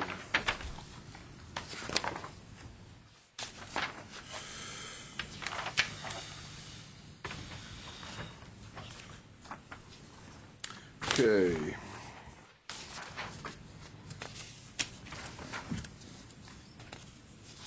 I'm sorry, we jumped way ahead. Getting excited. That's right. Item 4P 1 through 9 are proposed rule changes resulting from the 82nd Texas legislative session. And again, Mr. Chairman, there are a number of these that will have to be left pending, but 1, 3, 4, 5, 1, 3, 4, and 5 may be voted on today and approved for the board meeting. Okay. Is there a second? I second it. All right. Is there anyone in the audience that would like to speak to items 1, 3, 4, or 5 in Section P? If not, all those in favor, please say aye. Aye. Those opposed, same sign. So the balance, McGregor, are all pending? Correct. Yes, sir. Which are? 2, 6, 7, and 8. I'm sorry. 9. 8 and 9. 8 and 9, yes. I'd like to address item 9. Okay. This. Excuse me, just a second. If there's no other comment on the others, could we move to postpone those until Postpone October? to time definite at the next October board meeting? Yes. I'll make that motion. Your second? Second. All those in favor say aye. Those opposed, same sign. All right, we'll discuss item 9. Item 9, on the page 2, you'll see there's a reference to the Texas Youth Commission in 2 areas. This is a loan repayment for physicians and some assistants. The Youth Commission is being sunset as of the 30th of November, and the new Texas Juvenile Justice Board will take over its function on December 1st. Do you want to address that particular issue and the items that you kind of laid out, what our options were on how to address this in this document so we don't have to come back and address it again? We certainly can. Dan Weaver with the coordinating board. Lisa Mahler, our director of loan repayment programs, is also with me so that she can kick me when I get something wrong. Because it's still in the comment period, we have an opportunity to address the name change, essentially. We have a number of different options to, I guess there's an umbrella that's already built into the statute that says anytime Texas Youth Commission is referenced, that it's automatically revised to the new TJJB. We can include the language within this particular rule or its successor, which would cover TYC and any subsequent name change that might come about. It's really at the discretion of the board which direction you would like to go, but we can take care of either way you want to take care of it through comments within the write-up once the comment period is over. When we present it to the board in October, you will be voting on whatever your pleasure is, essentially, at that particular point. And Mr. Chairman, staff presented 4 options to me. I think you and the chairman both saw those in an email. It seems to me that as this is a comment period, that the board or this committee could comment that it might be advantageous to add the words "and its successor," so that it's clear that it means the Youth Commission and its successor. So this is a standalone document. Yes, the statute states that, but I think it would be good for us to have this as a standalone document so that we don't have to come back in December or January and then revise this again, and that language is in there. So that's just a personal comment. I can make it in the form of a motion. We can vote on it, but I think the staff understands it. They came up with the language, and in talking to the staff, they seemed to think that was probably the best option, or just leave it alone. Bill? Either way is fine. Could you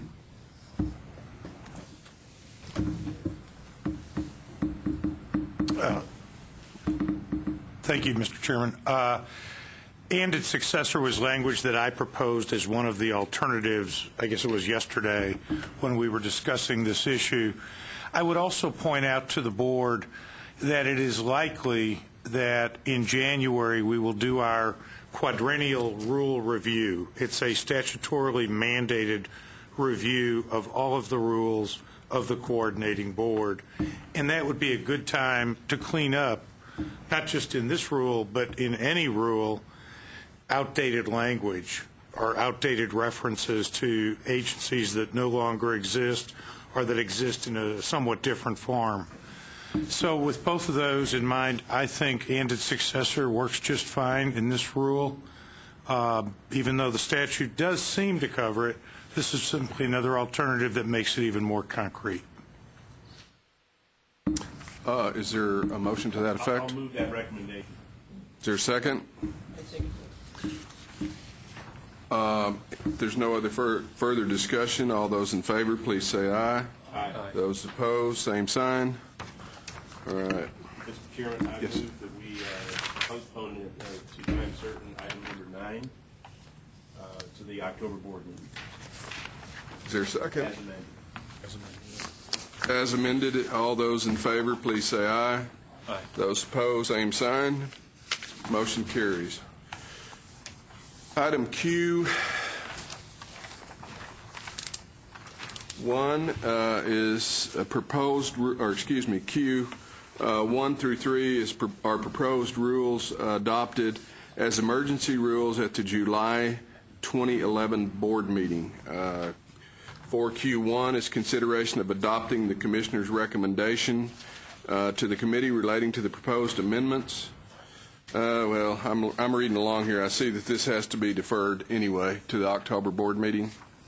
We could vote on it. The comment period ended yesterday, and there were no comments, so we could go ahead and vote to approve it. All right, sorry.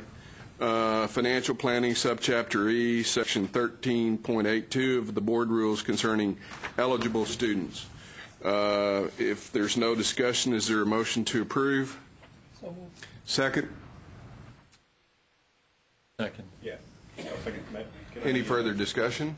Can I ask a question on this? You certainly may. Isn't item 3 also comment period ended? Item.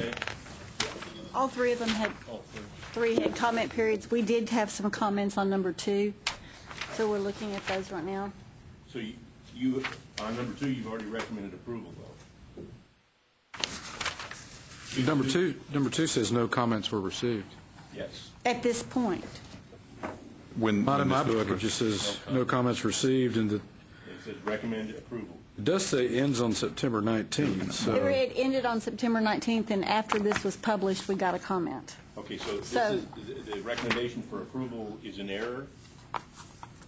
Yeah, well, yes, because we got a comment that came in, and we're evaluating that comment. So staff is still looking At the comment that 2. just came in. Staff recommendation should be revised to 1 and 3.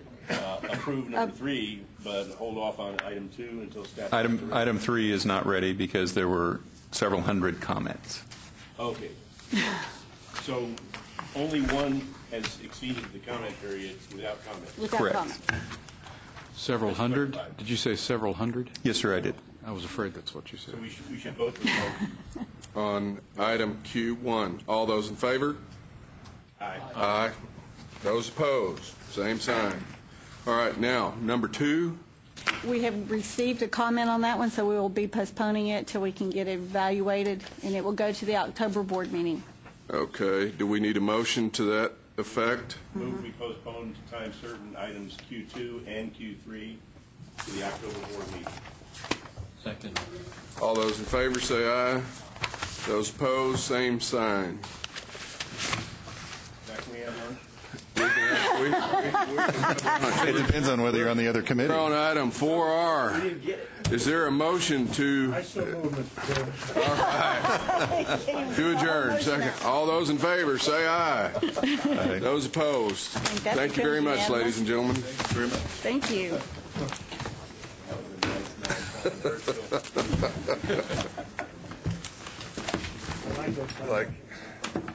What time's dinner? Couldn't even get the whole thing out.